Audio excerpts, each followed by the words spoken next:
Hello again, fellow audiophiles. Thanks for tuning in to this episode of my podcast, Making Waves with WaveTheory.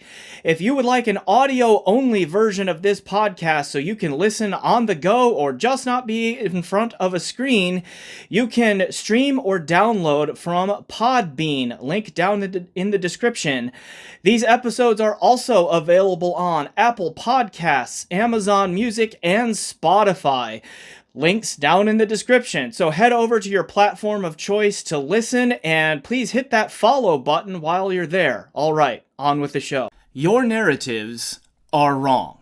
Hello again, fellow audiophiles. I am WaveTheory, and on this episode of Making Waves with WaveTheory, we are talking about audio narratives, things that we tell ourselves in this audiophile hobby, and analyzing whether they are true, false, were once true and are no longer, were once false and are becoming true, or there is some truth to them, but maybe that truth is being stretched. Joining me to discuss this topic is Cameron Oatley, although you may know him as GoldenSound. GoldenSound has been running his own review channel on YouTube, as well as producing videos for headphones.com. Check out links to his work down in the description below. And a big thanks to Cameron for lending his British baritone in the discussion of this topic. It's going to be a fun one. The featured music artist on this episode is C.S. Rucker. His work from the album Retro Reverse, that is in collaboration with Loon and the Human Ones, provides the out-of-commercial music clips and the end-of-episode demo track. So stick around at the end of the episode for a full demo track from C.S. Rucker in collaboration with Loon and the Human Ones. One of my goals here on Making Waves with WaveTheory is to create a platform where relatively unknown music artists can be presented before members of our music-loving audiophile hobby. So if you are an artist or you know an artist who would like some exposure here on this podcast, please let me know and we'll get into contact with them and get them in the rotation here. Let's make Making Waves with WaveTheory a place where artists can become more well-known. Alright, let's do the groovy intro music from Mia Edenberg and Benjamin Shielden, and then we'll get into my discussion with GoldenSound about narratives in our audiophile hobby.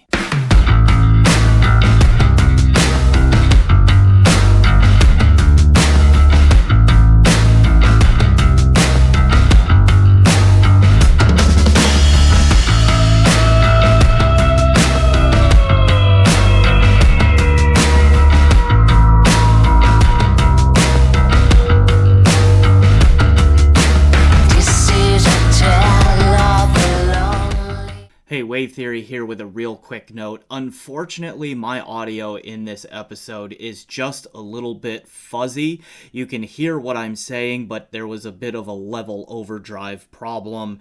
I have a nice mic, I have a nice interface. The issue is the recording software that I've been using when we do meetings over the internet. The volume levels are inconsistent from guest to guest, and it's usually affecting my end. I haven't figured it out yet, but I am working on it. Again, you can understand what I'm saying. I recognize that there are just a little bit of audio issues here. I will work on it for a future episode. All right, on with the episode. Thanks. Hey, Cameron, thanks for being here today. I appreciate you coming on the show. Thank you very much for having me. No, you're very welcome. All right, so the name of the game today is we are going to be talking about narratives in the audio or audiophile, whatever you want to call it, hobby. And so, yeah, there are a few of those. And so our job here is going to be to define what those narratives are, and then we're going to chat about them. And we're going to decide if they are true, if they were once true and are no longer, if they have always been false, or if maybe they are partially true, or some combination of all of those things. Sound good? Okay. Yeah, sounds good to me. All right. So I guess we can go ahead and get right into it, and I'll go ahead and throw out this one because this is kind of the example narrative that I gave you when I invited you on the show here. And that is, balanced is better, which is admittedly stated a bit broadly. So, if you could for a moment, since you're good at this kind of thing, explain to the audience what exactly balanced means and maybe why a lot of people think it's better. Right. Well, firstly, it depends on if you're talking about balanced or what people refer to as balanced for like headphones and speakers, which isn't technically balanced, or if you're talking about interconnects, so between a DAC and an amp. Mm-hmm. I actually did a video on this recently going over what the differences are between balanced and differential, because they get mixed up as the same thing, even though actually they're not. Balanced basically means that the impedance of the positive and the negative connection are exactly equal. So they've got completely equal impedances to ground. And if you want to learn more about it, go and watch my video. But the general answer to that, or the benefit of it, is it provides a passive noise immunity. So most of the noise that gets picked up by the cable is just passively rejected, or common mode noise anyway. Mm-hmm. That's the primary benefit of that. And that is a good thing. That's why it's used in particularly professional environments or areas where you've got long signal runs. An XLR cable is just inherently, if it is balanced, far more immune to noise pickup than an unbalanced or RCA Right. cable will be. And I think that's a good point that, like, for most purposes, there are exceptions to this, of course, but if your source gear, like your amp DAC, your preamp, your electronic stack basically has XLR interconnect connections on it, it might very well be balanced. There are some single-ended designs that have those connectors on them for convenience, but are single-ended. But Yes. more often than not, that's going to be indicative of balanced source gear. Yeah. Yeah. And then there's differential, which most balanced audio gear is also differential, but they aren't technically the same thing, which basically means that rather than on an unbalanced connection where you've got just the ground connection and a positive, which carries the signal, there is a negative connection, which is carrying an equal but opposite version of that signal. And this means that rather than the receiving device basically amplifying the difference between the positive and ground, it's amplifying the difference, hence differential, between the positive and negative. So you get 6 dB better signal to noise ratio with differential. And with a differential drive amplifier for driving headphones or speakers, because you effectively now have 2 amplifiers rather than just one, you will typically get 2 times the power, 4 times the power, depends on exactly how it's set up. But you'll get more power. The downside is that you get twice as high of an output impedance, which, if the amp itself is very low output impedance, doesn't matter anyway.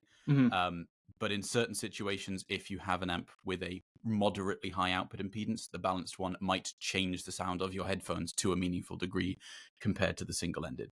So the other aspect of there is because, like, balanced and like Jason Stoddard has explained this too, is like the other thing about a balanced design is, like, because, as you said, if it's an amplifier, you essentially have 2 amplifiers in one box, that you've got essentially twice the number of components in there. So the odds of the own internal noise generation, not external noise rejection, but internal noise generation, is higher because of that.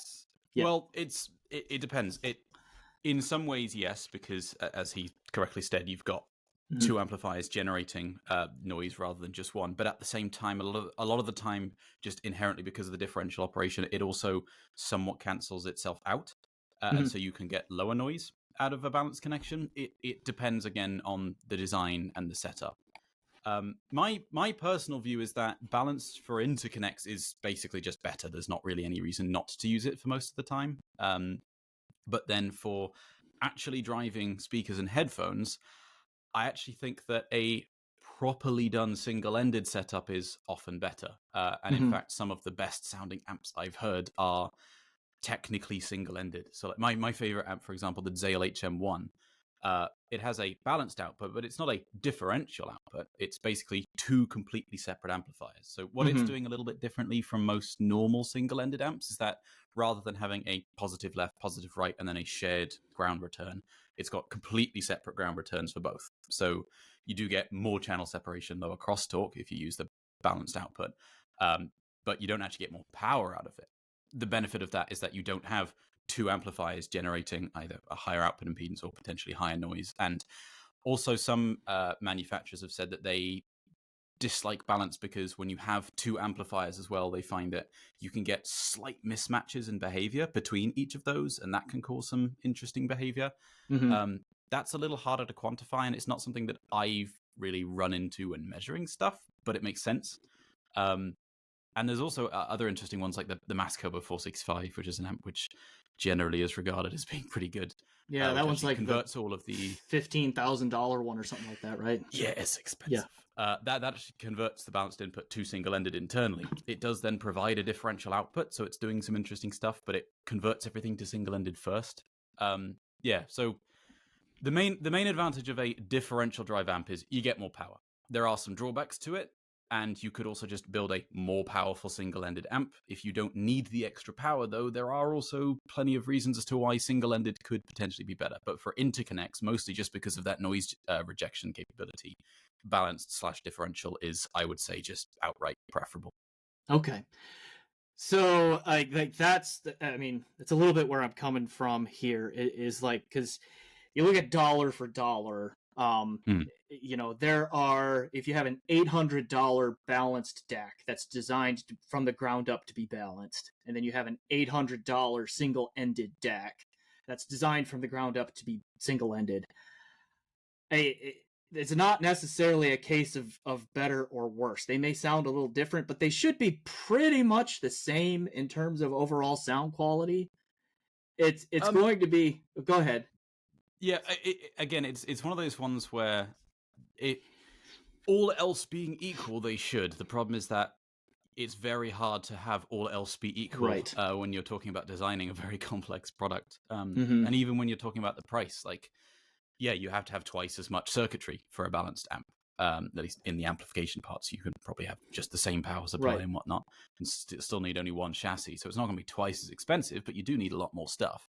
Right. You need twice the, you need like double the number of transistors, or exactly. if it's an R2R DAC, you'd need double the number of resistors and like all of that kind of stuff. Yeah. And that's actually another good point, which is like R2R DACs in particular, and other instances where the amplifier itself may have amplifier or DAC itself may have higher distortion inherently, because it's very hard to make an accurate R2R DAC. Only a couple companies have actually done that properly. Having balanced and therefore having two resistor ladders where the inaccuracies of each one will be somewhat averaged out just by inherently using balanced, that can provide a benefit as well. So because it's not a question of noise. Noise isn't usually the limitation. It's the accuracy of the ladders themselves. So that's a little bit of a situation where, whilst, yes, technically with a twice as much circuitry, you could be generating more noise, but if the distortion's way higher than the noise was anyway, trying to get that down by having balanced can be pretty beneficial. So on things like R2R DACs, I would definitely recommend that people use balanced. It's amplifiers for headphones and speakers specifically where it's not even that I'm like skeptical. It's just that I don't think there is really much correlation between it being differential or single-ended. It's much more about just how well has the amp itself been designed. I've heard plenty of terrible balanced amps, plenty of amazing single-ended amps, plenty of terrible single-ended amps, plenty of amazing. Yeah, exactly. You shouldn't buy something because it's balanced. You should buy something because it's a good product. If it happens to have differential drive output, then that's a bonus. But it's not something that you should look to buy, especially for headphones. You don't get the noise rejection benefit on headphones. There is no common mode noise. And you can't technically run headphones balanced. You can just drive them differentially. It's not something which I would say people should look for, which is why I quite happily recommend a lot of single-ended products. My favorite DAC and amp under about 1,000 is the JDS Element 4, which is single-ended. And I got quite a lot of messages of people saying, but don't I need balanced? I was like, well, unless you need 6 watts going to your headphone, which you almost certainly don't. No, you should buy a better sounding product, and the JDS Element 4 is a great product. So that's, I generally agree, I think, but there's one area of frustration for me in like the market context right now, in that the market is imbalanced, and what I mean by that is like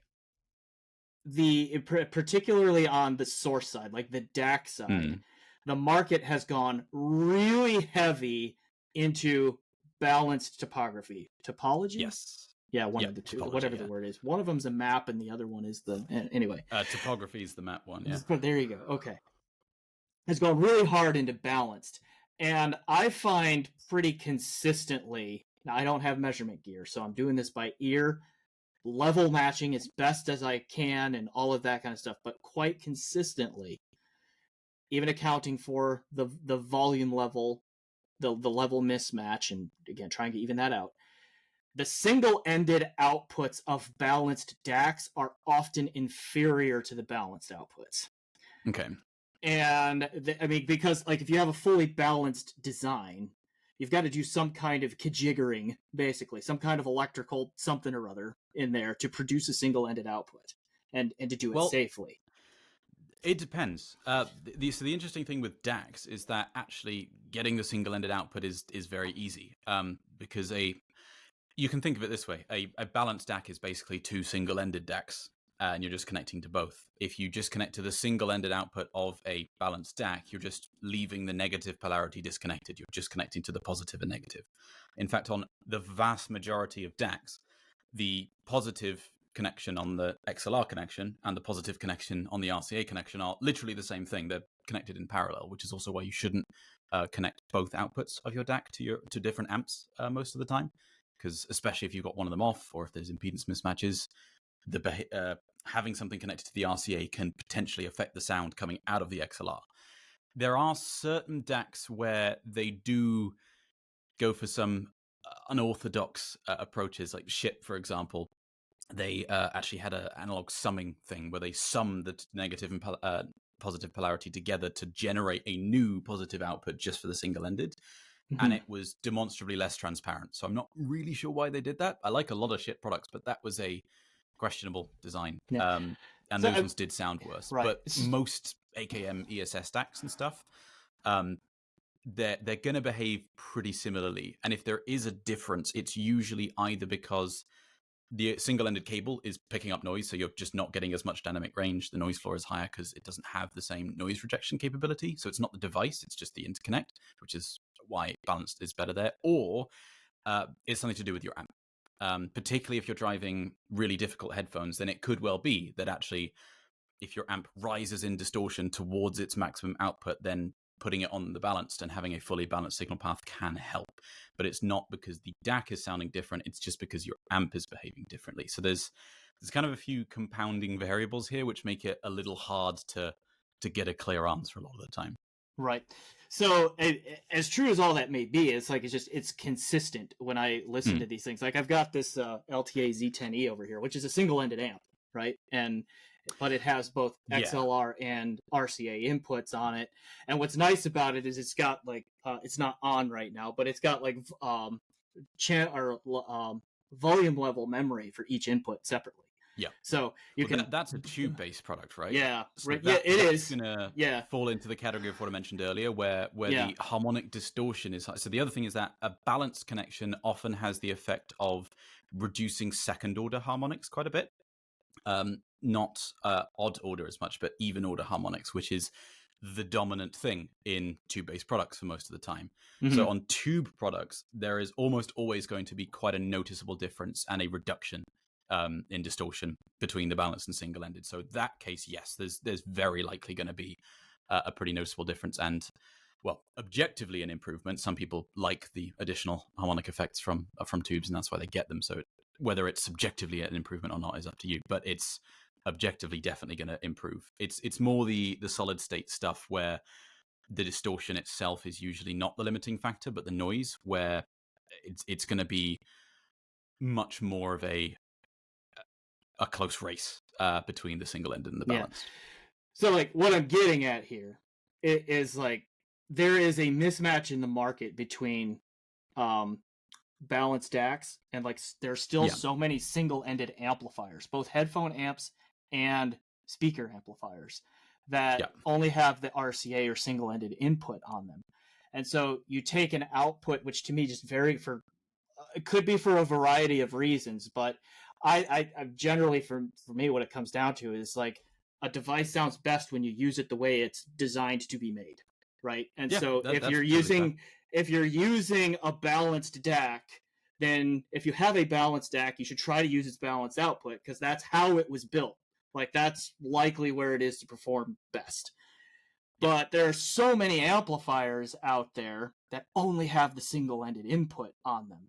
And that's my frustration on the market right now, is that it's really imbalanced. Like, if you have one of those single-ended amplifiers that only has single-ended connections, you actually have to look fairly hard for single-ended DACs anymore. They do exist, like the Chord Mojo 2 under $1,000 USD. All the chord stuff. Yeah, all the chord stuff, like Black Ice, Glass FX, Socrates has a model under $1,000 USD down in there in that range as well. So I mean, they exist, but now start naming the balanced DACs under $1,000 USD, and you're going to find that number balloons quickly. Right, and so a lot of it's down to just the fact that it's fairly easy to nowadays, because the ESS 9038 has, if I remember correctly, 8 channels, so it's actually 8 separate DACs in one chip. So it's very easy to have a positive and negative for the left side and a positive and negative for the right side. You don't need multiple DAC chips or anything, and particularly for cheaper products where they're designing the output stages and stuff just with op amps, adding the extra amplification or output stage circuitry doesn't cost very much and isn't very complicated. So it's, ironically, for the cheaper stuff, it's a lot simpler and easier to just make it balanced. There's little reason not to, and for marketing reasons, they know that people are looking for balanced products, and I think that's a big part of it. Is like the naming is also a little bit unfortunate here, because just the term balance sounds good. Right, it does. Like, it's a good yeah, because in our English language, whether you're speaking the King's English or we Yanks over here, it just, the term balance sounds proper. We want things to be well balanced. That's usually good, and I think there is just this like kind of psychological marketing effect in there as well. Yeah, there's generally no reason not to use balanced. It's more just a case of it's not actually as beneficial as people think it is, and that there are drawbacks that people should be aware of. The main thing is, if your amp has a high output impedance, then there is often a good reason not to use the balanced output. But between DACs and amps, there's, for the most part, it's just best to use balanced. There is, on the subject of marketing, though, I won't say which brand/product it is, but there are examples of situations where basically the marketing department of certain companies has kind of forced engineers to make design decisions that they otherwise would not have wanted to. So I was speaking to the engineer that designed a very well-known product, and when it was like basically finished, and it was a single-ended product, it was a DAC and amplifier combo, and the marketing department was like, well, it needs to be balanced. We need a balanced output. And the engineer's like, but it's okay. It's done. It's not meant to be balanced. The whole thing's designed around it being single-ended. And they're like, no, it needs to be balanced. Otherwise, we can't sell it. And they basically forced him to make it balanced. And so what they ended up having to do is basically just take the output of the existing single-ended amp, route it back through into another amplifier, which also inverts it to generate a negative polarity. And on that one, you actually then get less power out of the balanced output, and it sounds worse. And he said, like, I hated the fact that I had to do that, but basically the marketing department was like, no, it just needs to have balanced, even if it literally makes no sense and is demonstrably worse in every way. So there's definitely examples of products where balanced has been shoehorned in and it really shouldn't have been, because it's what people are asking for. All right, so what's our conclusion on balanced is better? Is it definitely true, partially true? Seems like we're kind of in the partially true category. I'd say on this one it's here. Definitely true for interconnects, and very much situational for amplifiers. Okay.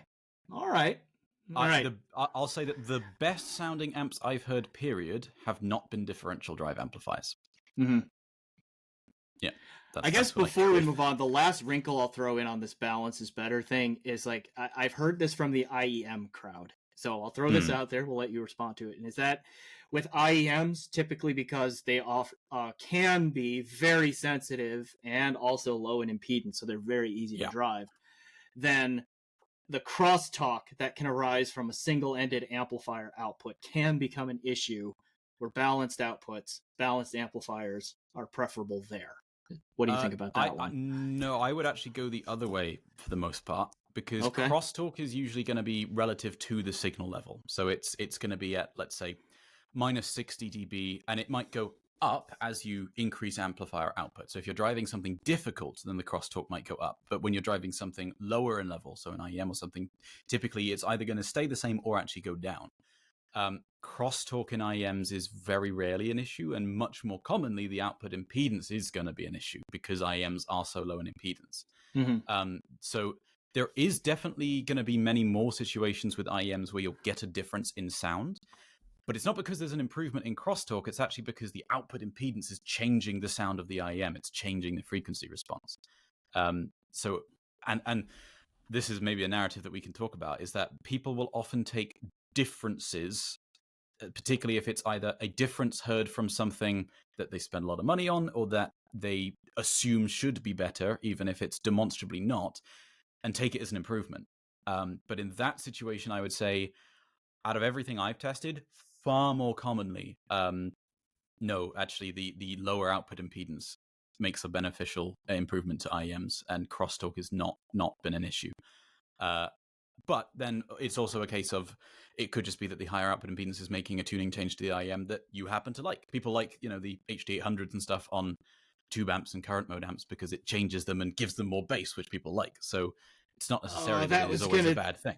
That was one of the narratives I had on here. Well, yeah, so we'll get to that. So I think we could probably put a bow on the balance thing here. That's interesting stuff. There were a lot of things that were talked about in that little balanced discussion that could also that are relevant. So, like, for example, and I think this is relevant and all that because one of the reasons why home audio started doing balance so much was, I think, because of this one, and that is USB is noisy. Okay.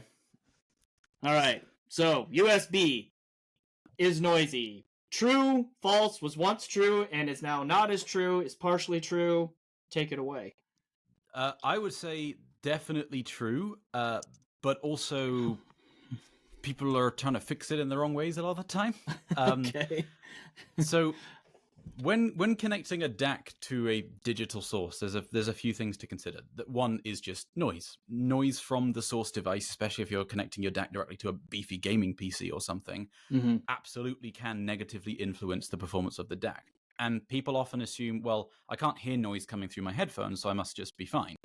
Actually, that's not the case, because a lot of the time the noise can influence performance factors of the DAC that aren't just noise passing through to the output. So right, that noise is smearing the signal. To put it simply, it depends. It can have effects like it can just come straight through the outputs. It can, in certain cases, like the Chord Mojo 2, for example, is one where you just get a bunch of extra sort of very high order harmonic distortion. And then clocks in DACs. They are voltage controlled crystal oscillators, and they rely on a very clean DC voltage signal in order to be accurate. And so noise polluting the signal feeding the clock can potentially worsen the jitter performance of your DAC. And that's not going to just be heard as a hissing noise sound.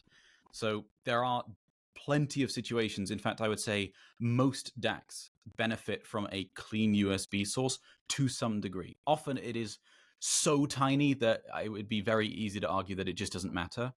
My position has kind of long been that, well, if you're paying potentially thousands of dollars for high-end audio equipment, why not just make sure that you've got something clean feeding it? Yeah. It used to be that it was a much harder problem to solve. You either had to get a expensive streamer or the cleanest USB source I've measured out of everything is the Intona 7055-C, which is $400 or so, so not cheap. But then the JDS Synapse that came out, I think, this year, and that's $50, and it's exceptionally good. That beats every other streamer product I've tested so far, except for one which isn't out yet, but maybe I'll talk about that later. And yeah, so for $50, you can basically just have USB solved. There are DACs, particularly at the higher end, which do fix it themselves. So like the hollow DACs are a good example, where they have full optical galvanic isolation on the USB card. So there's not actually an electrical connection between the USB connected device and the DAC itself. It's completely separate. And so no noise can get through. You can literally just plug it into the beefiest gaming PC you want, and it'll perform exactly the same as if you plugged it into a Raspberry Pi or in US statement or whatever. But then there's a lot of just regular DACs. I'm using a Eversolo DAC Z8 here, which does, in some cases, have a little bit of change. DACs have definitely gotten better at filtering out USB noise. It's not particularly common for them to have full galvanic isolation yet, just because it's fairly expensive to do. But yeah, USB noise can absolutely be a problem. I'm actually working on a streamer at the moment because one of the issues that I kind of found was that if you want a streamer in audio, it's either going to cost you a bunch of money or there's limitations. Like the WIM Mini, for example, I don't believe has USB outputs. You can only feed it SPDIF, and the jitter performance on it's not great. Yeah, I think you're correct. I'm doing a little 7x7 centimeter cube. It'll do Rune, HQ Player, all that kind of stuff. And I'm actually working with JDS on I'm holding it up. I know you can't see my camera at the moment, but a little USB isolator board. And this is the cleanest device I have measured in terms of USB noise, except for the intoner. So I'm hoping that's going to be $300 or so. So trying to keep it as cheap as possible. But the point is that a Synapse is $50, and you can basically just have USB solved for that. The other thing that people often do is get a DDC, a digital to digital converter. Those most of the time will have galvanic isolation, so they'll fix the noise issue. But then if you're feeding your DAC over SPDIF, AES, or I2S, now you've got the problem where the DAC is no longer in full control of timing. The source devices, they feed a clock signal to the DAC, and the DAC has to basically keep in time with that clock signal. And so the level of jitter from the source device can impact the performance of the DAC. Even if all the ones and zeros are the same, you can measurably show a difference in the output quality at the DAC. Whereas with USB, there is no clock signal. So USB reclockers are, quite frankly, complete nonsense. They might help noise, but there is no improvement to be had with timing because the DAC is in full control of timing. So you might fix the noise issue, but get worse jitter performance if you get a DDC. And I would say that nowadays, DDCs are more often than not actually going to be a downgrade, simply for the reason that jitter performance and USB implementations in DACs have gotten so much better. Previously, it used to be that USB implementations on DACs, you just get pretty poor jitter performance because managing buffers between a 48 megahertz USB input rate and a 44.1 kilohertz DAC output rate was a bit hard. But now they've kind of all solved that, and jitter performance on even really cheap DACs and dongles is fantastic. So nowadays, I would say that if you want to have your DAC being fed by the cleanest and best possible digital option, get a USB isolator, JDS Synapse for $50, or if you are happy to spend money and just want the best, an Intoner 7055-C, and you're done. You don't need anything more than that. And in fact, most of the really, really expensive streamers and stuff are actually not going to be as good as that. Okay, so USB, there is still a lot of noise in the USB signal, but it sounds like the gear has gotten a whole lot better at managing it. Are you enjoying this content? Please help me keep it going by becoming a YouTube channel member. If you become a YouTube channel member, not only will you help me keep doing cool content like this, but you can get benefits such as being able to talk to me and my audio buddies on Discord, getting to watch my review videos early, or getting access to exclusive customers-only content. Head over to my YouTube channel and become a member today. And it got me feeling what you want. Tell me what you want from me. Tell me your heart's desires. Could you share them with me? Cause we're here right now at that part of the evening where we do it or we don't. These moments are fleeting. You want what you want. Tell me what you want from me. What you want, what you want. You want what you want. Tell me what you want from me. What you want, what you want. I do just want to hammer home the point, though, that when people talk about like timing and jitter on USB, that's not a thing. USB reclockers do not improve timing at all because there is no clock signal to improve. The DAC is in full control of timing. In fact, the DAC actually tells the PC when to send more data. So yeah, don't buy USB or Ethernet reclockers for that matter. But fixing noise can still result in improvement. Okay, so you mentioned a thing is as part of that discussion, galvanic isolation.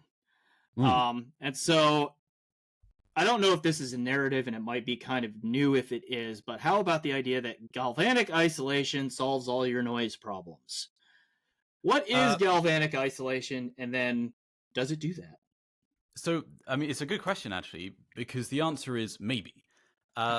Galvanic isolation basically means that, well, at its simplest, it can be taken to mean that there is no common ground connection. And in fact, there are some DACs which advertise having galvanic isolation where all they do is just disconnect the ground line. That's it. Other products will have what's called transformer-based galvanic isolation. So there's a transformer which prevents any kind of DC offset, and it will fix ground loops. So if you've got a ground loop issue, that kind of galvanic isolation will fix that. But a transformer can still pass through high-frequency noise, and so it doesn't actually filter out and fix all of the potential noise issues that you might have. Whereas full laser diode or optical isolation, which is what the holodacs have, I think Rockner has it as well, Denafrip stuff. A lot more DACs are implementing I think the live products do as well. Yep, Lave products have it as well. Yep. That, because there is no electrical connection, those do solve all your noise issues because they do completely block any noise. It's possible in certain cases for there to be some stray capacitance which allows like gigahertz level signals to come through to some degree, but they're not going to be present to any meaningful level, and are also not going to actually impact the performance of the DAC. So, and you definitely can't hear gigahertz stuff. So, yes, basically what I'd say there is full optical galvanic isolation can completely fix your noise issues.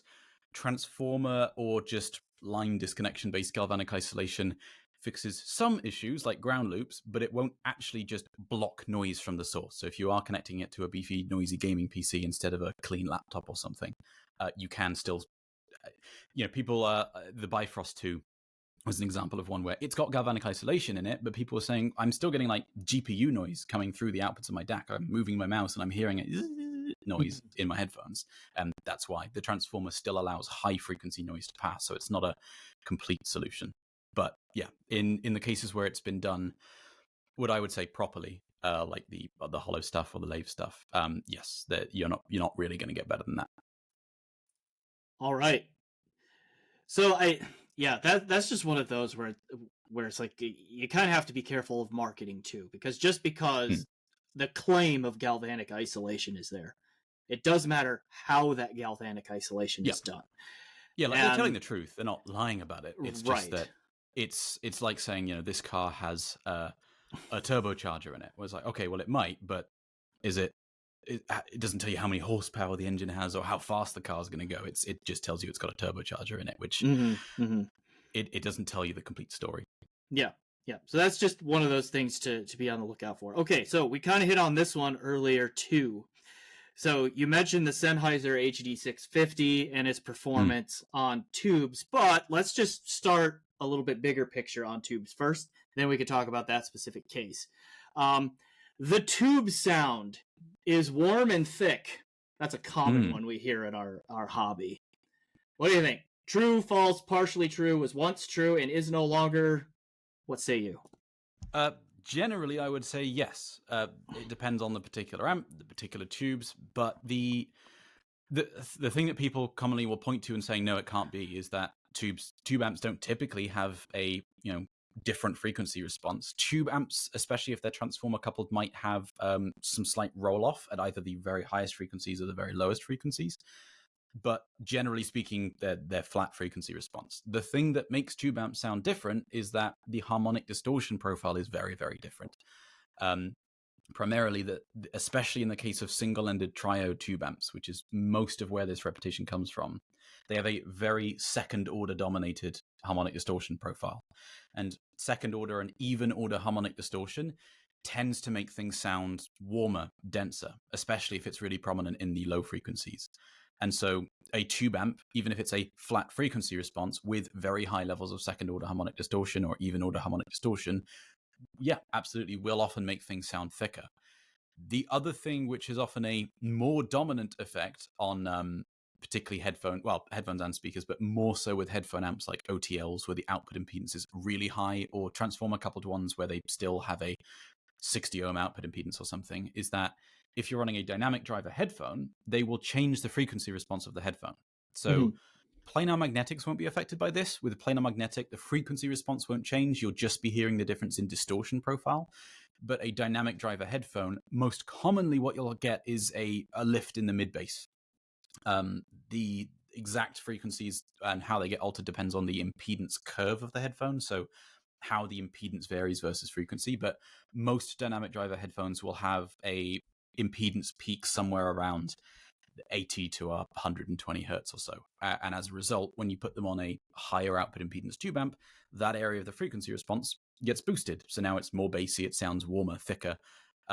So absolutely, tube amps will often sound warmer, thicker, denser than a solid state amp. There are situations where that's not the case, particularly if you've got differential drive tube amps. So like the Woo R33 is a good example where actually the distortion on that's really low. In fact, it's lower than some solid state amps. And so that one doesn't sound anywhere near as kind of warm and thick as the WAR23, which is using the same tubes, but just in a single-ended configuration. So it depends on how the amp's set up. If you've got a differential drive, which cancels out a lot of those second-order harmonics, like we discussed earlier, it'll sound more similar. If you've got a particularly single-ended drive tube amp, then the harmonic distortion profile alone is going to make things sound thicker. And then if you're using a dynamic driver headphone, it's going to change the frequency response to make it sound bassier as well. Yeah. So this is one that I will put in the partially true category. And I think the reason it's at least partially true is because of what you just described. Like when you start adding in the second order and other even order harmonics, that does start to like thicken the perception of the sound in there. Like even if it's solid state, that's true. Because like Vioelectric amps, for example, the V200 series is known as having that like warmer, thicker, more stereotypically tube-like sound. And like Fried Ream, the head guy over there at Lake People, was like, yeah, that's because we intentionally increased the second order harmonics on that a little bit, and it gave us that tube-like effect. So even though the one, the GoldenSound edition, the DAC, we've got a tube mode on that. And it literally, it's not DSP, it's just changing how the actual DAC is operating. And it causes it to produce significantly higher, only second order harmonic distortion. Right. So the frequency response is still flat. It doesn't change anything else. There's no EQ or other DSP going on, but it produces more second order harmonic distortion and it sounds warmer as a result. But yeah, it's just because of the difference in distortion profile. Yeah. I actually, I did a demonstration at CanJam a couple of times when I was doing a seminar talking about why Synad as a single number is not a good way to judge how either how audibly different two things are going to be or how audible distortion is going to be. And I basically just I played the same song 3 times and I'd altered it in 3 different ways. When you measure what I'd done to the signal, the Synad value, the total harmonic distortion and noise, is exactly the same. But one of the recordings sounds pretty normal, just a little bit warmer than the original. One of them sounds kind of harsh and scratchy, and then the other one just has like a constant hiss to it. They sound completely different and very different levels of sort of how much you'd object to it, one of which you may not even realize actually that it was different to the original one. And it's just because the distortion profile that I'd added was different.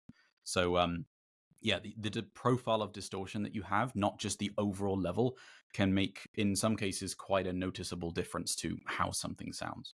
Which is why amps sound different. It's not because they have different frequency responses. It's because the behavior in terms of distortion, depending on frequency and level, varies significantly between amps. And so, like, to finish my thought then on, like, why it's partially true is, like, because I've heard a number of tube amps now that are not like that stereotypical warm and thick sound. Like, this one right here, this LTA, is one of those. It's got their twist on the output transformerless output on it, but it's very neutral and very clean sounding. And that sort of, and like is that even a hybrid amp? No, it's all tube. Okay. Yeah.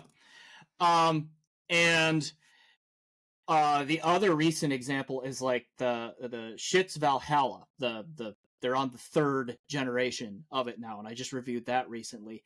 And if you go into that product expecting it to have like that really warm, thick, kind of gooey sound of like a Dark Voice or a Bottlehead Crack kind of thing, it's not that. like if anything, that sounded a little bit brighter to me, like maybe even neutral bright. So like, and you mentioned the like two Woo products sounding very different from each other. So it's one of those things where, like, because of the distortion profile, more often than not, the tube device might be a little bit more warm and thick in its sound. There's a lot of a lot of other things that go into it, and so no, not always. You can't just pick up any tube device and expect that warm, thick, kind of gooey sound that is the stereotypical tube sound. Yeah. There's also one more thing to mention about tube amps, because obviously people roll tubes, right? They, because different tubes in the same amp produce different sounds, and some of it is just that they have inherently different distortion profiles. But the other thing with tubes specifically compared to solid state is that there tends to be much more of a difference in how they behave versus level. So as you increase the output level, as you've got either big dynamic swing in music, or as you're driving something more difficult, if there's a sudden drum hit or whatever, you might find that the level of distortion increases on that bit of the signal significantly more than it would on a solid state amp. On a solid state amp, it might be more constant versus level. And so that tends to add extra harmonic distortion to the more dynamic bits, that either transients or drum hits and stuff in music, and that can sometimes soften them to some degree, which is why a lot of people find that tube amps aren't as incisive at times as solid state amps. So there's some more kind of dynamic effects going on there as well. Those are a little bit harder to profile, but that's why, like, whenever I measure amps, I don't just do here's the distortion at 1 kilohertz at one level. It's here's the distortion versus frequency, and here's the distortion versus output level for 3 different impedances as well. Because that can sometimes tell you quite a lot about why an amp sounds the way it does. And that, I mean, maybe this is something to talk about later as well, but this is a topic which I've spoken about a fair bit, which is the power rating of amps is kind of meaningless, because there's a lot of amps which might only do 3 watts, but then they are really constant in how they behave all the way up to their very maximum output. And then there's another amp which might do 5, 6, 10 watts. So it might sound like, oh, that's way more powerful. It's going to be great for my Susvaras or something. And you listen to it and it's nowhere near as good, because at 1 watt, it's struggling hard already. The distortion has increased so much compared to at 1/10 of a watt, even though it can get up to 10 watts, but it's distorting so much more at those lower levels that actually it's making quite a difference to the sound. The Audio GD DI, not R10, something Master. They're big. Master 9 or something like that. That's the one. Yeah. Something with the HE. Like that one, the distortion, it'll do, I think, 12 watts or something. But at like 1 watt, it's risen like 10 times in distortion compared to about 1/10 of a watt. So that's an example of an amp where, even though it's crazy powerful, and this happens a lot more with tube amps, you're actually going to get very different results depending on how dynamic the music you're listening to is, or how hard the headphone you have to drive is. Yeah, this is a good point, because I mean, I'll reference this LTA again just because it's like my reference amp. I use it for everything. Like, it's rated at 12 watts per channel into an 8 ohm load, because it'll drive speakers too. And from one of its 2 headphone outputs here, it basically is just coming right off of the amplifier on there. Like, you plug in a 60 ohm Susvara, for example, you work the math out, and you're getting basically 1.5 watts per channel to drive the Susvara. But it actually drives the Susvara really well. Lots of control, lots of dynamism, good impact, like all of that kind of stuff in there. So, I mean, there is a lot that goes into it, and yeah, it's not always about the number spec written on the page. Okay. So related to this then is, like, you mentioned the Sennheiser HD600 series. That is one example. We could say, like, a lot of high impedance dynamic driver headphones. So, like, yes, the HD600 series, which is, at least some of them are 300 ohms. There are some newer, like 660 models that are like 150. All that, but like 300 ohms there. That one in particular, though, the HD600, HD650, and then, of course, the mass drop version of the 650, which is the HD6XX. Yeah. Those all have had a reputation for really lighting up and waking up on a tube amp. So it has kind of become a narrative in our hobby that those things sound their best on a tube amp. Yeah. What say you? I would generally agree. And yeah, it comes down to what we talked about earlier. So the 600 series is an example. In fact, the 800 series as well. Mm-hmm. If I remember correctly, it is 300 ohms at about 1 kilohertz. When you go down to about 80 or so hertz, it's 600.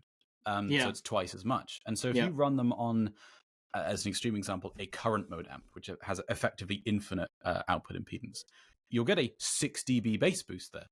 And on a very high output impedance OTL tube amp stuff, you're going to get a several dB bass boost. So they do quite significantly change the sound of the headphones.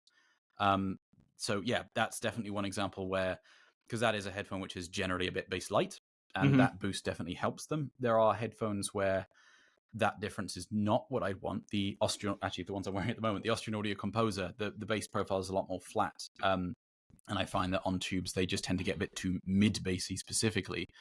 But the HD600, I find it's, even though it is more of a mid-bass boost, overall I still drastically prefer it on tubes, or high output impedance amps generally. Because that's the thing, it's not exclusive to tubes, it's just tube amps tend to have much higher output impedance than solid state, but there are plenty of high output impedance solid state and current source solid state amps as well. Yeah.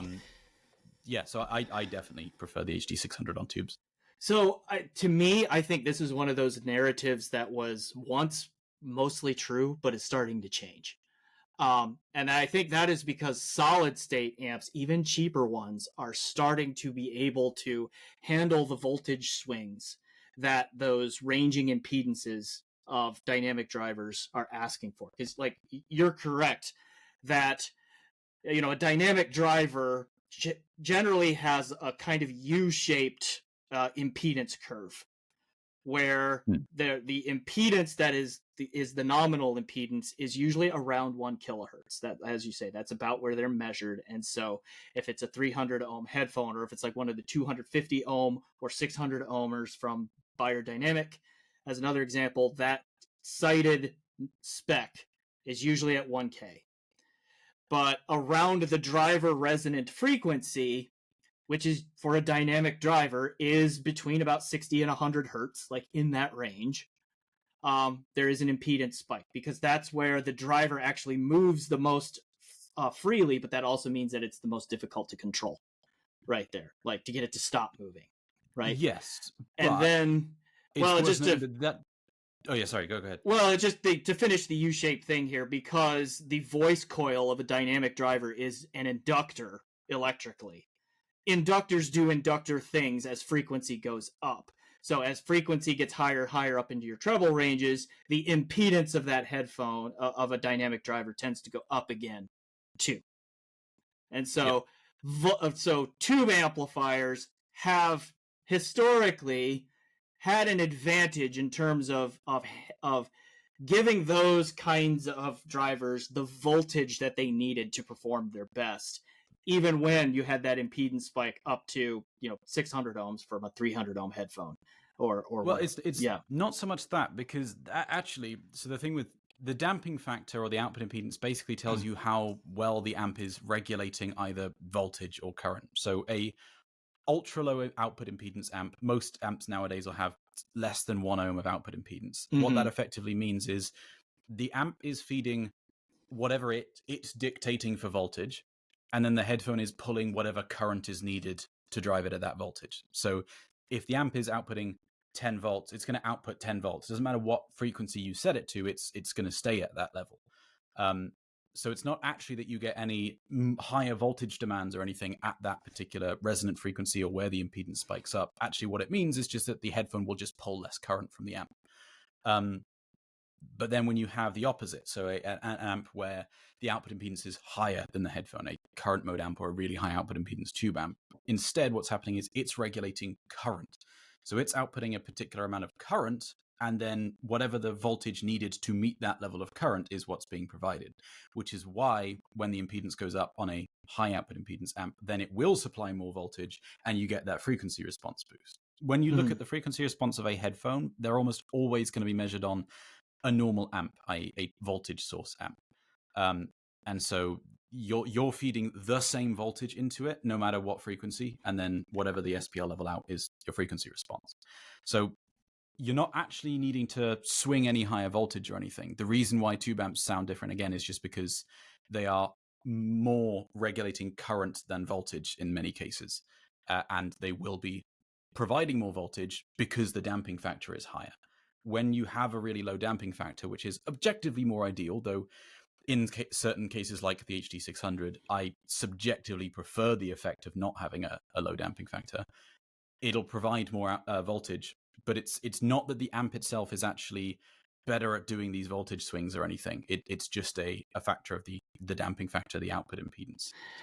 So you're not actually needing to supply more voltage around that resonance frequency. Something is changing though, because like solid state amplifiers, I think, have gotten far more consistent and at lower prices of being able to drive something like an HD600 or an HD650 or that 600 ohm Beyer DT880, which is also quite popular and all of that, like a lot more effectively.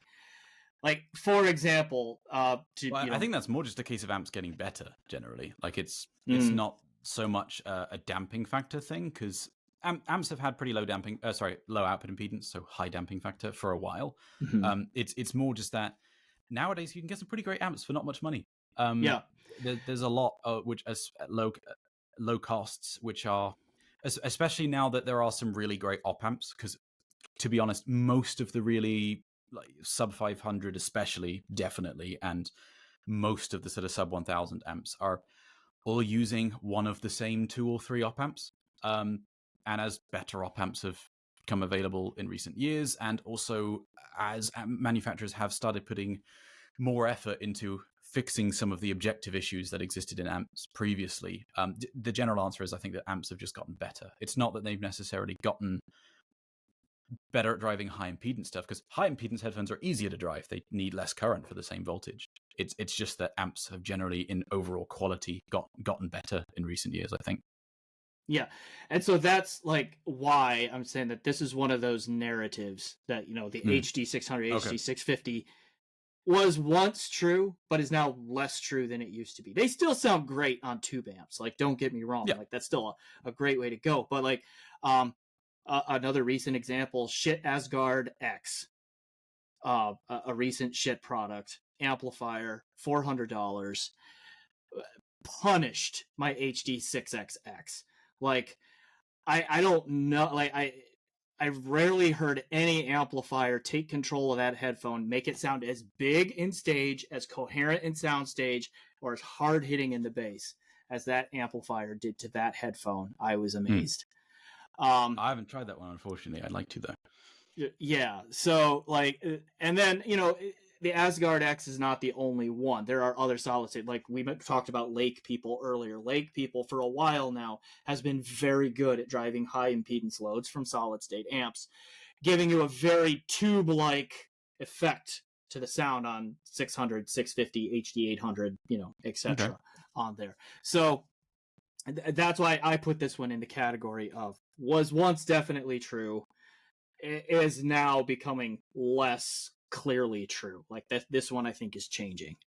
I'd say the other thing is that nowadays more people are willing to use EQ. Like you can replicate that effect in terms of the change in bass. In fact, you can do a better version of it by focusing more of the sub bass, which is where the HD600 rolls off with EQ.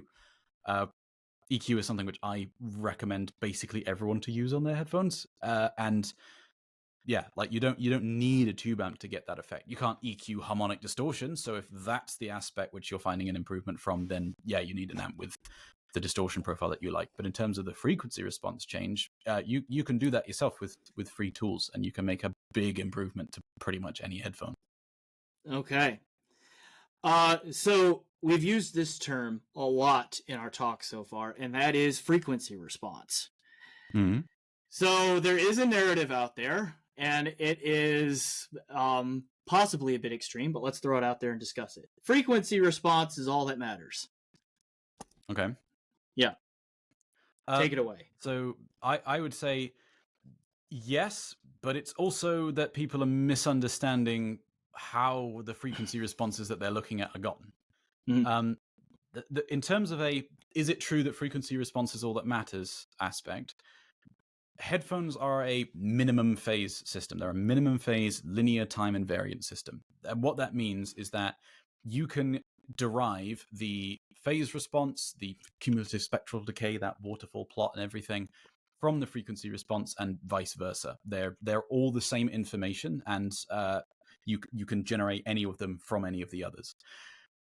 That's not the case with speakers, where you have some non-minimum phase aspects going on because they've got multiple drivers and crossovers and you've got room effects and stuff. But with headphones, they are a minimum phase linear time invariant system. It's a complicated subject to get into, but the long and short of it is that means that the frequency response itself tells you absolutely everything about how that headphone is behaving. The problem is that the bit that is not so commonly talked about, or is most commonly misunderstood, is that the frequency response you see on a particular rig is not going to match the frequency response of that headphone on your specific head. Everyone's head is different. Your head-related transfer function, or the way that your head and ears actually modify sound by the time it gets to your ears, is going to be different.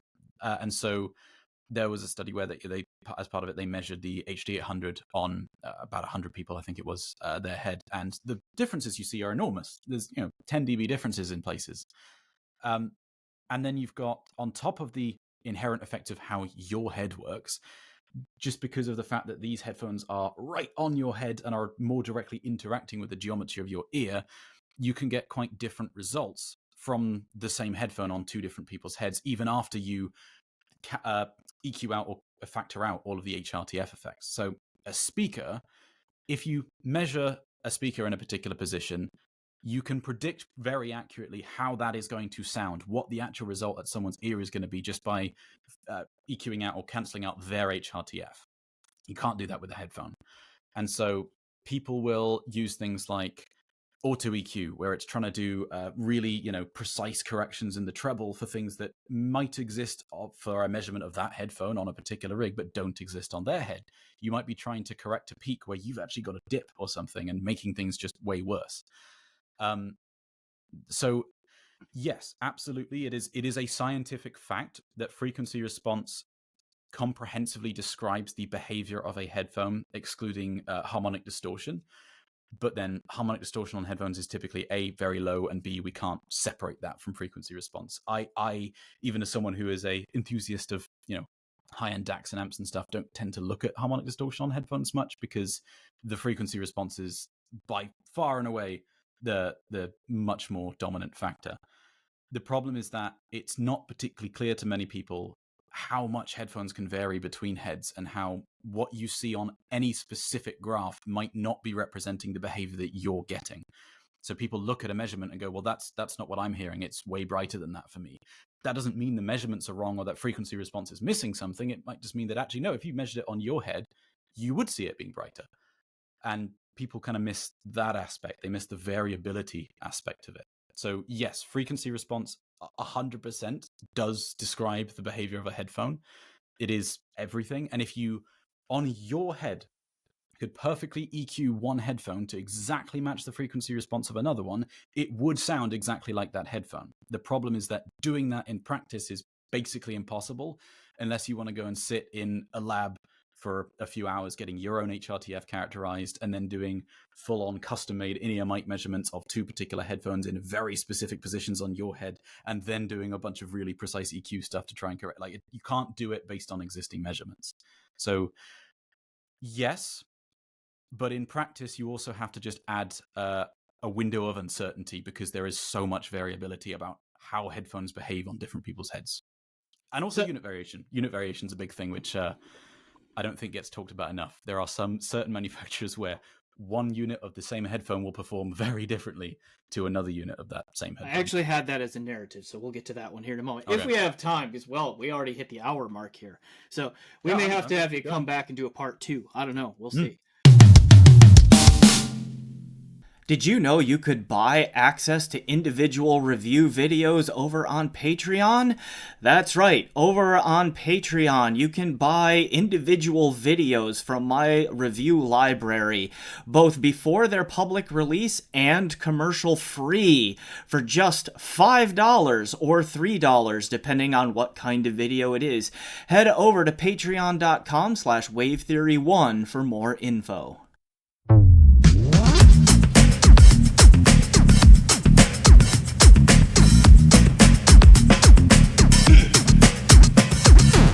I seen you walking by looking fly, and I just had to say something much greater than hi. I swoop in with some polished lines, disguised as a captivating conversation aimed at your mind. I need to be sure you were more than just fine. It could pique the interest of much more than my eyes. Stimulate my consciousness and my type, and confirm that you live up to the hype. Clearly impressed that you checked all the boxes, uniquely standing out among. But, so you said something in there, and it is a phrase that gets thrown around a lot, but it's not always well defined. And that is that a headphone is a linear and time invariant, minimal phase, time invariant system, I think is what you said. Yep. Okay. So there's a lot to unpack in just those few words there. So I think to understand this narrative of frequency response is all that matters, and whether it's true, not true, what makes it true, what, that kind of thing is, we got to understand what that means. So first of all, describe a headphone system. What defines a headphone system? What's in the system? What's not in it? So the thing with a headphone, unlike a speaker, is that rather than sound coming through a crossover system, which separates things into different frequency bands and will also have some phase effects, then you've got different drivers probably positioned in different physical spaces, and then sound reflecting off room stuff, walls and things. You just have, in almost all cases, one driver in close proximity to your ear in a sealed enclosure. You don't have... So reflections, for example, don't behave the same way in a headphone and aren't perceived the same way as they are for a speaker, because the timing difference is so different. So in a speaker, a reflection can potentially end up in causing a peak or a dip or whatever in a frequency response, but you'll also just be able to hear the fact that there's sound coming here and then a little bit later there's sound coming over here. Mm-hmm. In a headphone, you don't get that. You don't hear the reflections in a headphone other than how they then superimpose with the original sound to create a peak or a null.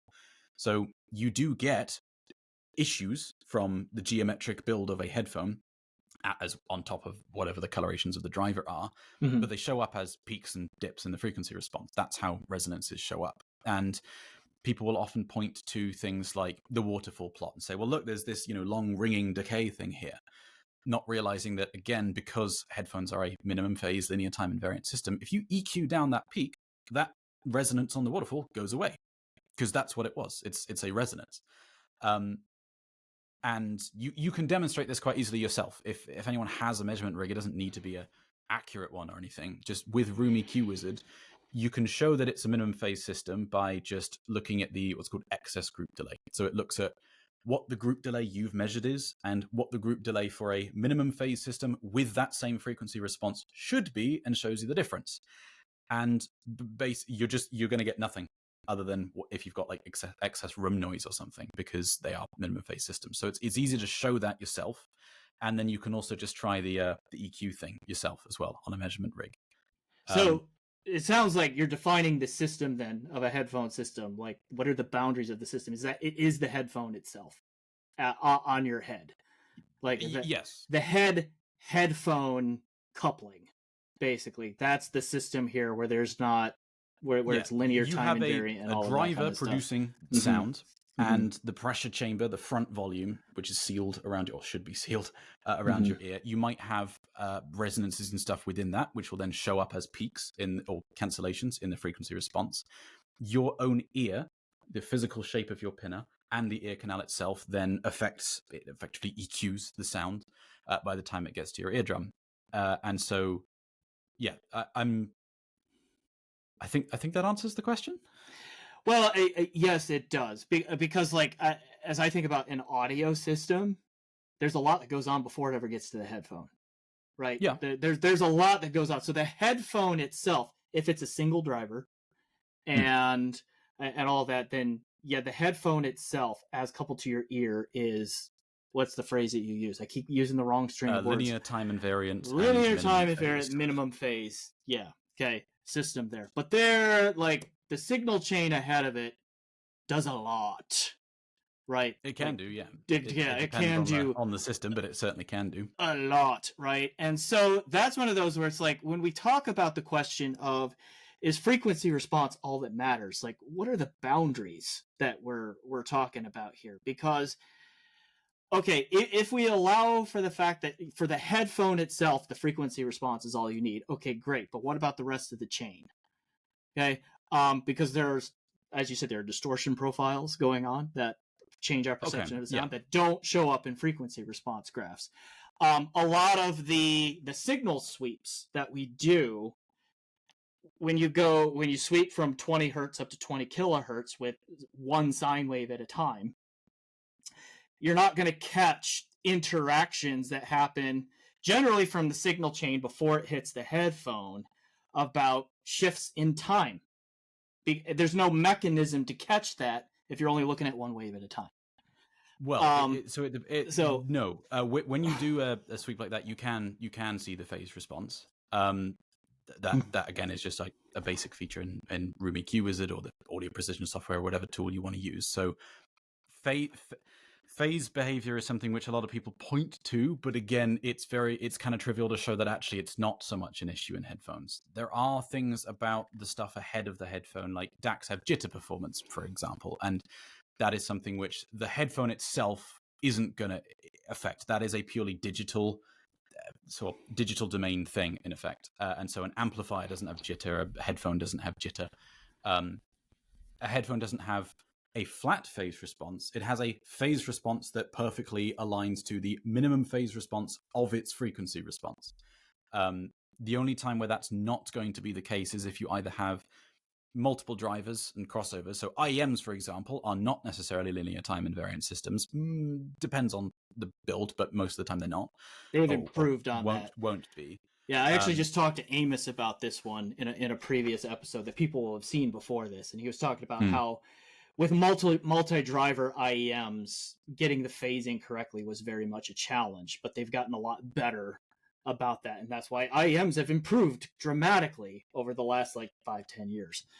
I'd say the main reason that because it's one of those ones where when you've got multiple drivers and crossovers and things, you can have some non-minimum phase effects in practice, although with an IEM, just because again the distances and everything are so small, usually it's not going to be anything that in some cases would even classify it as really not being minimum phase. I think the reason that IEMs have gotten so much better is just because again they've gotten so much better at tuning them correctly. If you just look at the frequency responses of modern IEMs versus IEMs from 5 years ago, they are drastically better. Some of that comes down to manufacturers just paying more attention to this, consumers paying more attention to this and voting with their wallets on stuff that is tuned better. And some of it also comes down to improvements in evaluation. Rather than just using 711 couplers, we're doing things on the 5128, which has a much more accurate acoustic impedance for the ear canal. So it gives you a much more accurate representation of how an IEM is actually going to behave on most people's heads. And then there's targets like the JM1 curve, which basically does a better job of estimating the pinna effects that should be added into an IEM. Because that's the interesting thing with IEMs is with a headphone, your whole ear is affecting the sound, your outer ear and your ear canal, whereas an IEM, you're bypassing the pinna. And so you need to bake into the IEM the effects that your pinna usually would have, or else it'll sound wrong. And how well you do that is going to have quite a drastic effect on how it'll sound to people. And also the issue with IEMs compared to headphones is that because people's ears all vary a lot, you're never going to have one that perfectly fits everyone. And so you can have the same IEM behave or sound very, very different to two different people, not because it is actually necessarily behaving differently to them, but because their pinna usually affects the sounds that they hear around them very differently. And so what their brain is calibrated to is quite different. So IEMs have a little bit of a disadvantage there in terms of being very difficult to be more universally applicable to different listeners. But yeah, I think the main reason that IMs have improved is just because quite frankly, they're tuned so much better nowadays. The general frequency response of most even very cheap IMs, you can get a Truth Here Pure for what, $50 or something, is great, even compared to several $1,000 IMs from 5 years ago. Yeah. Unfortunately, I don't have it in front of me. I will try to find it. If it's still up, because I got into a discussion on HeadFi once about like that whole phase issue, and like whether it can be measured, whether it matters, and all of that. And it can very easily be measured. And that's one thing that does frustrate me is when manufacturers make claims about.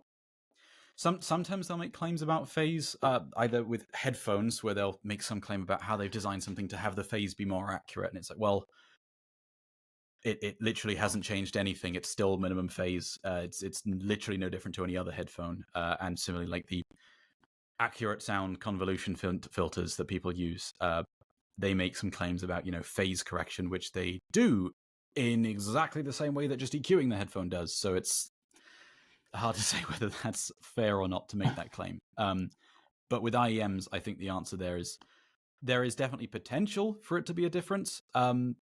It's going to be extraordinarily minimal, though, and the frequency response is the thing that you, like psychoacoustically or just audibly, is so much more dominant that is what you should kind of care about. The other, like, that's why I don't really even look at distortion unless it's really bad on a headphone. So, like, I mean, it's yes and no for me, because like let me flesh this point out, and then you can respond here. Like, so I was getting in this discussion with someone on HeadFi, and he had his mini DSP ears with the REW plots and everything, and he was trying to go on the claim that push back against the claim that headphone cables can produce an audible difference. Okay. And one that he was coming at me for was like Hi-Fi Man stock cables, particularly on their cheaper offerings, to me have always been like really sharp, like uncomfortable amounts of treble in the sibilance range. Swap out to just even a generic, non-expensive cable, but just something a little bit different, and that peak goes away, right?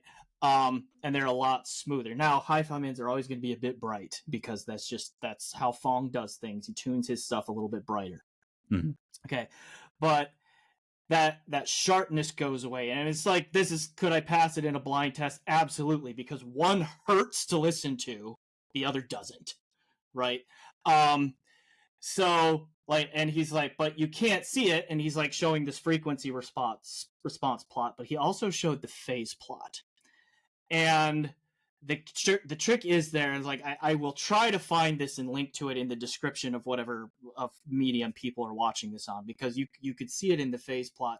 He went from Hi-Fi Man stock cable to, I think it was a Meze, one of Meze's like premium dual 3.5 millimeter cables. I apologize, I don't remember exactly which one. Okay, and you could see in the phase plot that the Hi-Fi Man cable had a much less linear phase response to it, and the Meze cable did. Now, neither one were linear, so it was not like they were not affecting every single frequency in the phase shift domain by the same amount. They were different. One of them kind of curved like this, and the other one dropped off much more significantly, to the point where there was a 25-degree phase difference at 6 kilohertz between these two. And doing further research and all that, there was I will put a citation to this paper in the link below, because I apologize, I don't have the author's name memorized, but I do have it saved on my computer, so I will link everyone to this. I think I know the one that you mean, and I've got things to say about that one. Because this one actually came from a hearing aid manufacturer, the one that I'm about to mention. Yeah, and they said in there that like, for just vocal intelligibility, can you tell what a person says or not? Human brains are pretty good up to a phase shift of 0.44 radians, which is about 25 degrees. And then past that, we start to lose the ability to, or intelligibility. Like, we can't really tell what someone is saying anymore once that happens. Now, that's a threshold of intelligibility, not just change in timbre. But it was just very clear from this plot that he was showing that, like, at 6 kilohertz, which is in the sibilance range, there was a 25-degree phase difference measured between those two cables.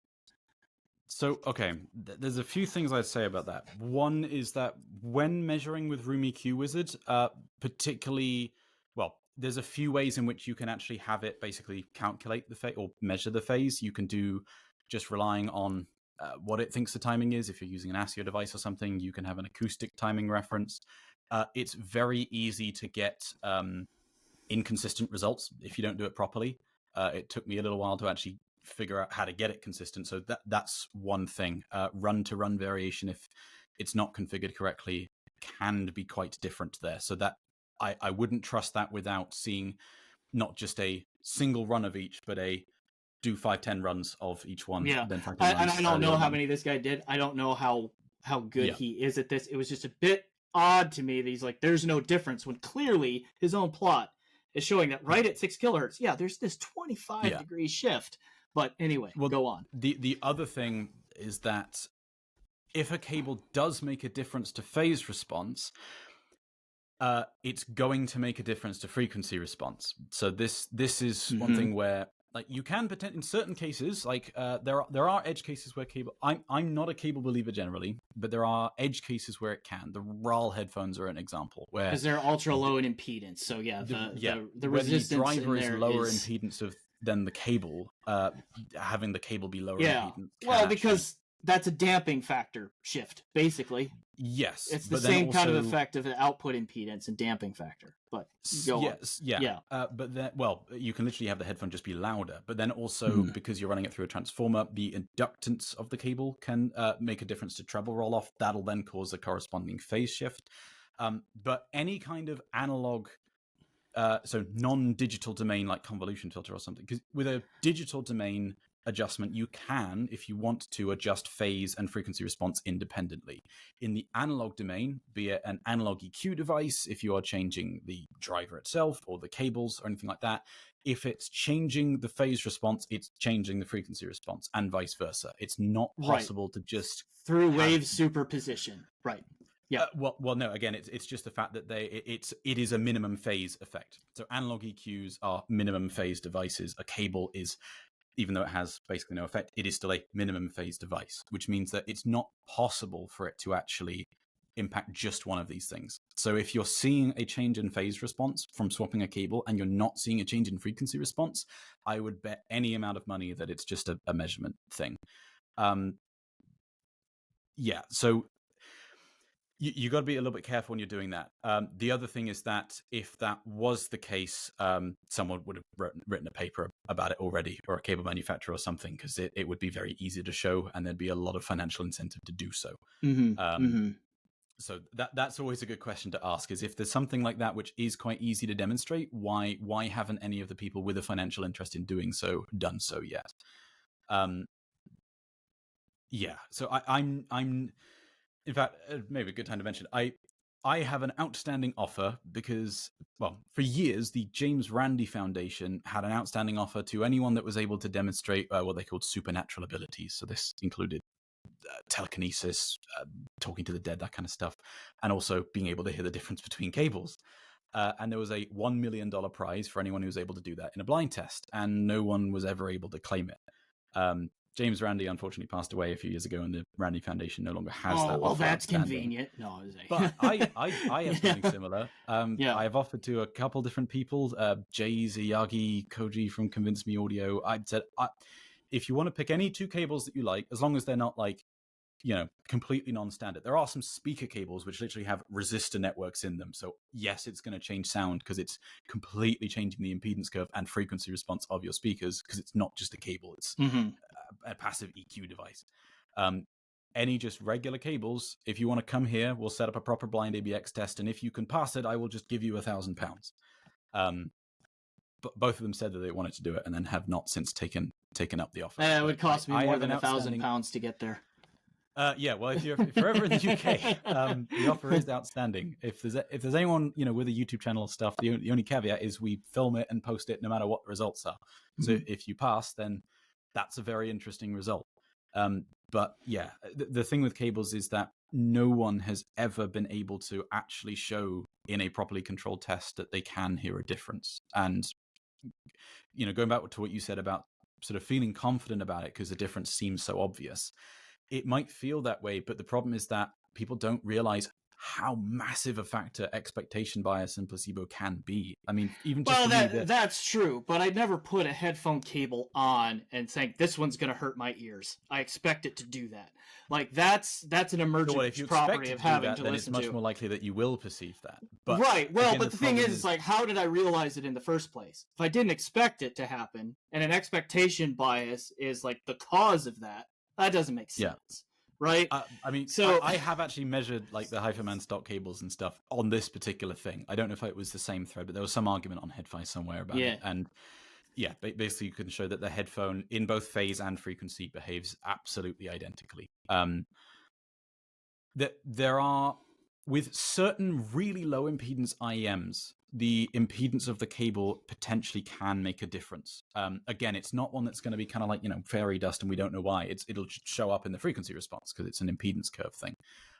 But with pretty much any full-size headphone, as long as you're not using a cable that's literally made out of tin, my stance is that it's not actually possible for it to make a difference. The real tricky part of this is like, because you are correct that there is not enough controlled, peer-reviewed blind test studies that demonstrate an audible difference. There are like not very many. Well, there's quite a lot. And it's just that they all show the result that a lot of people potentially aren't wanting. Well, that's the other point, because like if you go to scholar.google.com, which is like the a search engine for the repository of all this stuff, and you search audio cables blind test, you get 3 results, and they don't agree.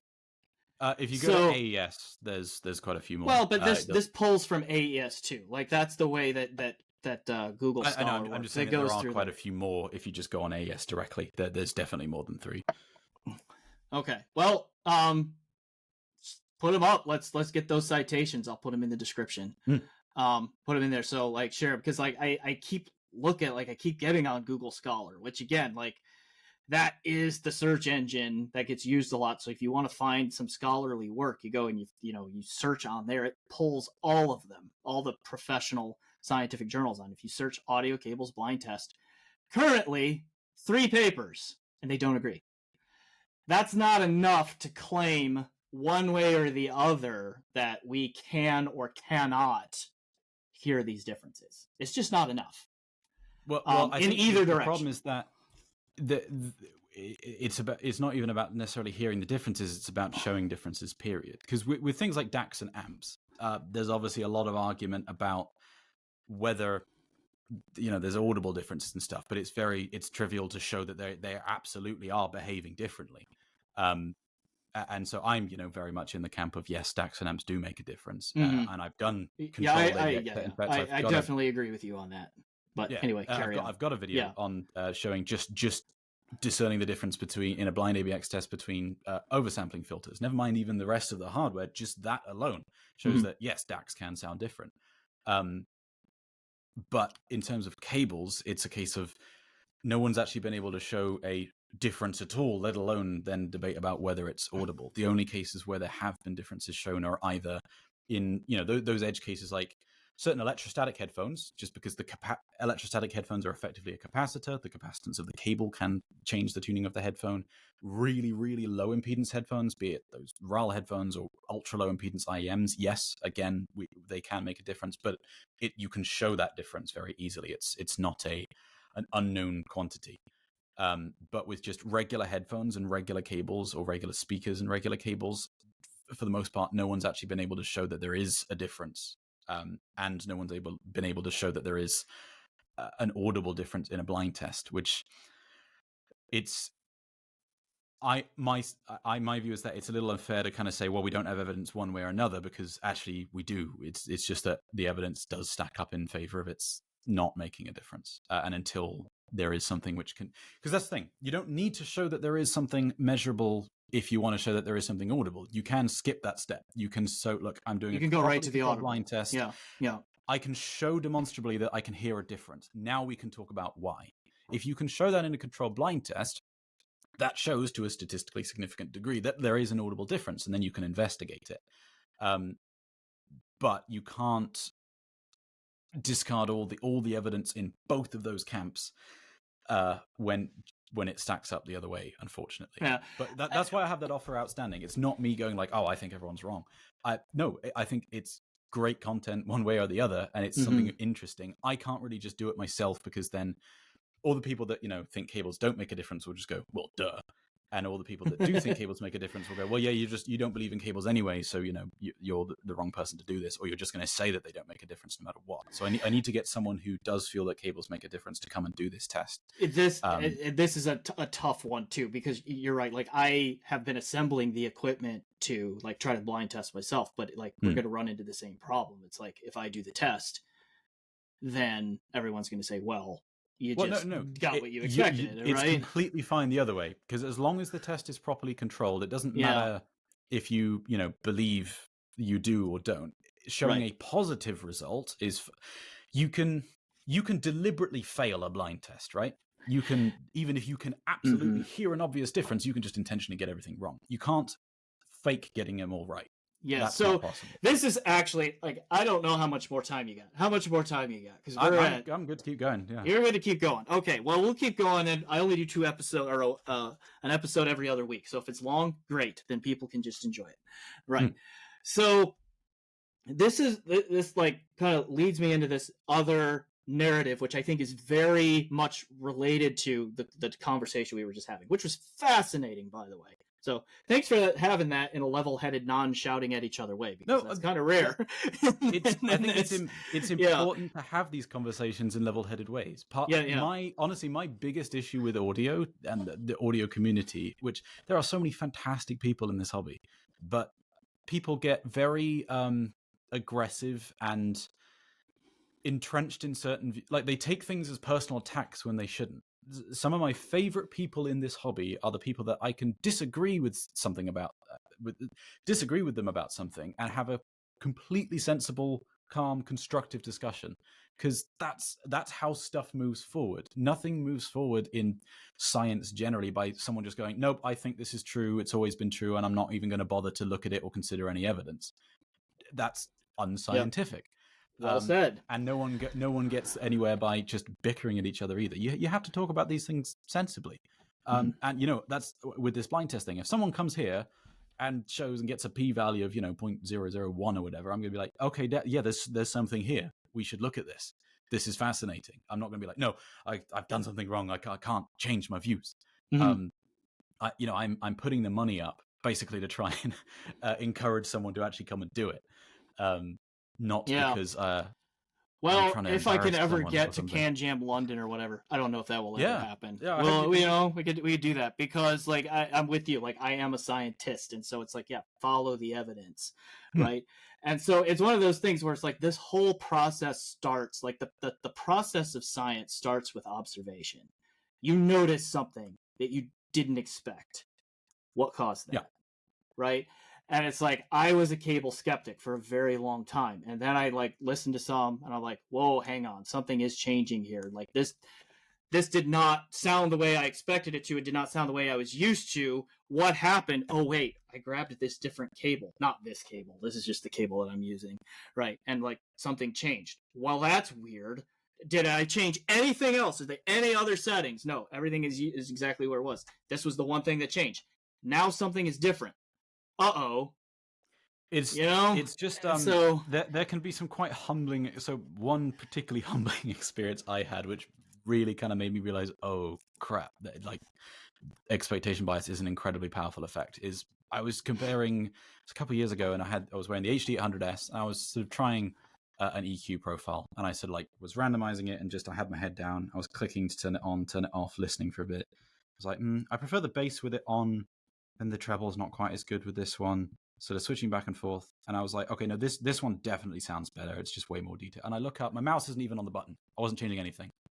But because you expected it to change, you knew that you were physically doing something, just the same as you were physically changing a cable. It's not even like a... Well, but I want to be clear here. The example that I'm citing, I did not expect there to be like I didn't swap a cable expecting anything to change. I expected that's the thing. same. Yeah. Expectation bias doesn't necessarily mean that you were expecting a particular difference. It just means that you were aware that something has changed, and so that is quite important. Because I wasn't, I was actually in that case expecting that the treble would be improved, and I was perceiving the opposite. But nonetheless, I was perceiving a difference, a pretty significant one, even though actually there was no difference. Mm-hmm. And I think the problem is that when you bring up placebo or expectation bias, people get a bit defensive about it because they take it as some sort of indication of intelligence or listening ability or something like that, when it's not. It's something which affects absolutely everyone. It does not matter how smart you are, how experienced you are, how good your gear is, how good your ear is, anything like that, how familiar you are with something. It is something which cannot be trained out of. It is inherent to the way that our brains work, and it's why even in medical situations they have to do these placebo-controlled tests, because people will literally take a drug like a sugar pill and experience a complete relief boost of a in symptom. Maybe not a complete relief, but a boost in wellness indicators. Yeah, exactly. There's certain, some of those actually, I'll have to see if I can find some particularly interesting ones, because there's been particularly interesting studies in the medical field where placebo groups have experienced, in some cases, physical improvements from literally nothing other than knowing that they were taking a drug, when actually it was a sugar pill. It was doing nothing.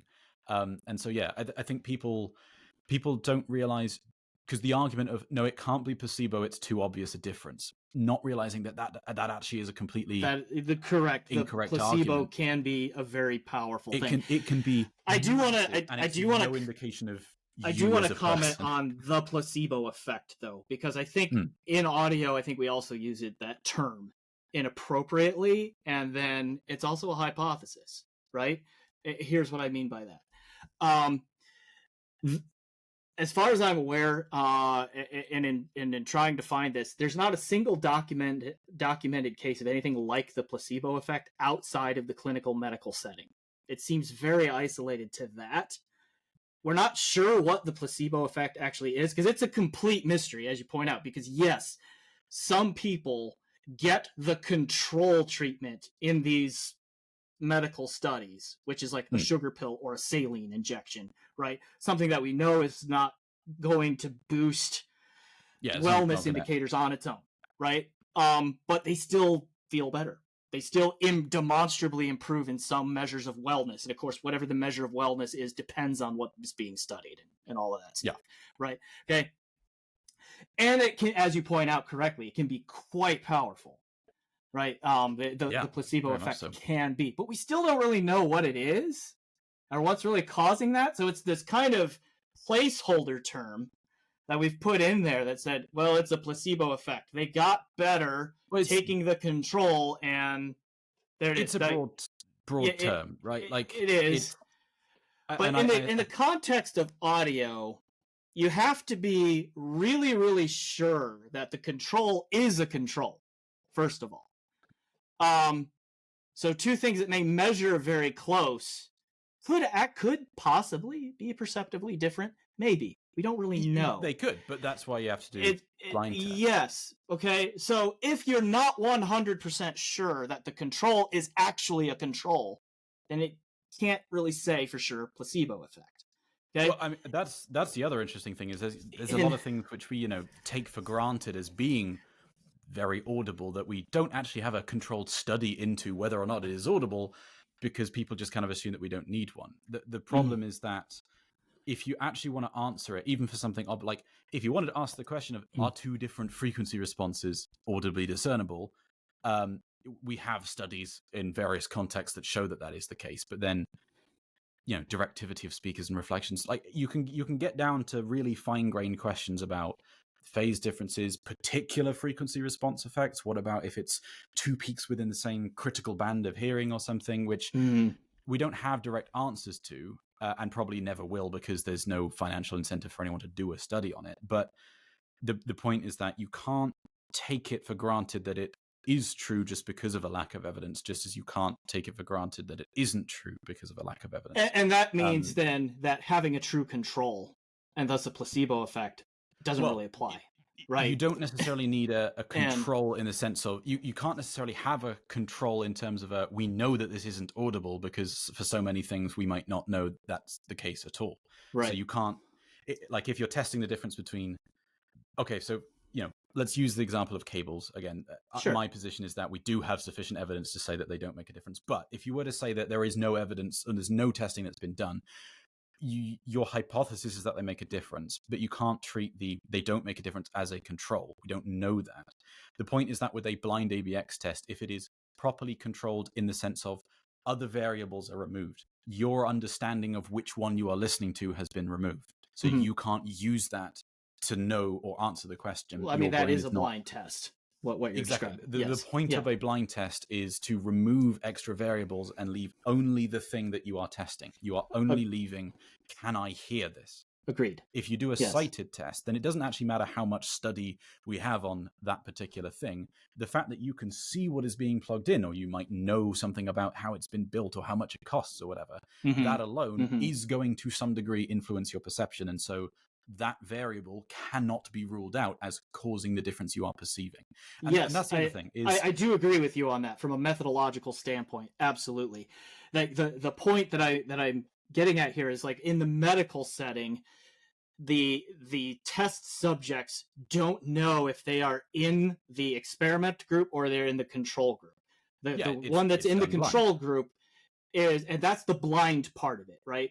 You are getting, it's like both groups are getting something, a pill, an injection, whatever. It's just that the control group is getting a dud, okay, which is called the placebo. They're getting something that is not meant to treat whatever the test is trying to treat. Okay? I just got to be clear about one thing though, which is that a lot of, because the thing that people sort of push back on is they go like, no, you don't understand. This is so obvious to me. I'm perceiving such a significant difference. And a lot of people think that when you're saying placebo or expectation bias or whatever, that this person is effectively making it up or lying. That's not what's happening. As I described in my like HD 800 EQ thing, you are absolutely perceiving that difference. You are perceiving something that is very different. The point isn't about whether or not you are lying. That's not the insinuation anyone is making. The point is that is the difference that you are genuinely perceiving because of an actual difference in what is being played to you, or because your brain is altering your perception due to other aspects of your understanding or knowledge about what is going on. You have to remove all of your other perceptual senses and your understanding of what is changing, so that the only thing that is left is what you're hearing, with nothing else conflating it. But going back to the medical setting, and going back to James Randi, I would strongly encourage anyone to go and watch the documentary An Honest Liar.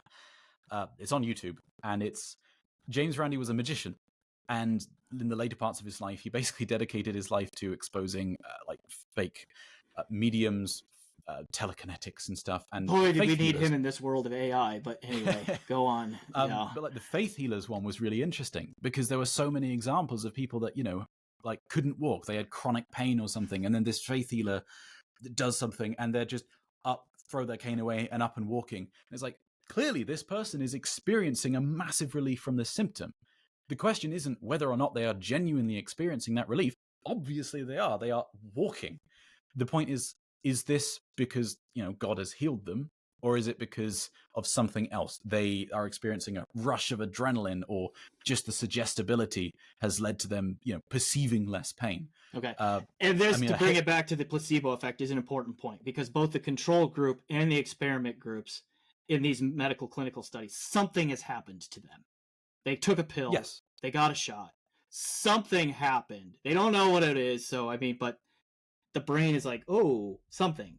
And it could be the test drug, even if it's not. The hot take argument, and the bit where I probably differ from a lot of the kind of other people that are very much against cables and stuff, is, quite frankly, if you've paid X amount for something and you are perceiving an improvement that for you is worth the money, just enjoy it. I might personally think that there's not a real difference. It doesn't mean that you shouldn't enjoy it. I do get upset when there are manufacturers which are just blatantly lying to people. But like in the case of cables, a lot of the time they don't.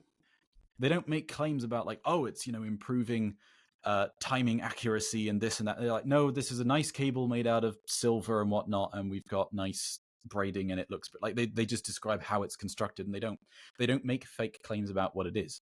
If you want to spend 500 quid on a really expensive cable that isn't making fake marketing claims and you're getting a benefit from it that you perceive as worthwhile, then fine, that's okay. Well, it's and just I think that's a mature outlook on it, because one, it's just kind of rude to push your viewpoints on somebody else when it's just a hobby. We're all in this just for fun. You know, if it's really about like a broader thing of public health that like really affects people's lives, then maybe a little bit different. But we're all in this for fun, ostensibly. Yeah. Right. And the same thing comes down to when like you're talking about differences between two things that there is no argument about whether they sound different. Two different headphones. You know, you can see people arguing about which of two headphones is more detailed, for example. And if someone asks, like, which of these do you like more? Which of these did you find was more detailed? I'll give them my answer. This is the one I like more because X, Y, and Z. I found this one to be more detailed. It stages better, whatever. And if someone else comes along and says, I found differently, I'm not going to go like, well, you're wrong. You're deaf. If you've tried both of those and you had a different experience, how many times have you been called reasons? How many times have you been called deaf, either in comments or on Headfi or in various? Oh yeah. You can't do this without it happening. It's like, oh, you're just deaf. You're going to get people saying that you're an idiot. In the case of headphones, the thing is that a lot of people, going back to our earlier discussion, don't understand that actually it might not even just be a difference in, we're getting the same experience. We're listening to the same headphone, but we just prefer different things. It might be that, no, on your head, that headphone is way darker than it is on mine. People don't realize that. And so a lot of arguments arise about whether someone is incorrect or deaf because their experience differed, when actually there might be completely valid and easily explainable objective reasons as to why your experience has differed so much. If someone has tried two things, there's no point in me trying to discredit their opinion on it. There are certain situations in which, like, did you try using this product in a particular way? Did you have it misconfigured or something, like just to make sure that they weren't getting a suboptimal experience? You know, if someone tries a NOS R2R DAC and says, well, it sounded kind of soft to me. It's like, okay, well, have you tried it with oversampling? Because with NOS, you just get treble roll off. So it is going to sound softer, but it's probably not the DAC hardware. It's worth mentioning that. But if they go, yeah, I tried it, it still sounded soft to me. It's like, okay, well, yeah,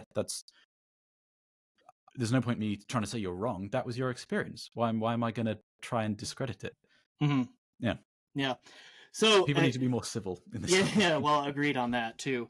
Yeah. Well, anyway, let me finish up that point on placebo effect, and then we'll move on, because the placebo effect in audio, if there is something like it, and again, I think it's trying to fit a square peg explanation into a round hole problem.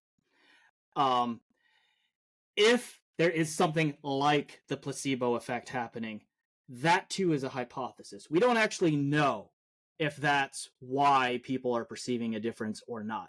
We could set up a study to find out if that's the case, but there again, nobody's done it, right?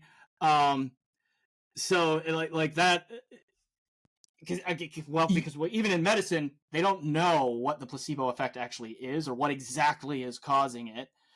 And so it's still, even there is a lot of ways a hypothesis. It's just that, there was this placebo effect. It's this term they use to describe this thing that is not understood. So even in audio, is the placebo effect or something like it causing the audible perceptions? Maybe.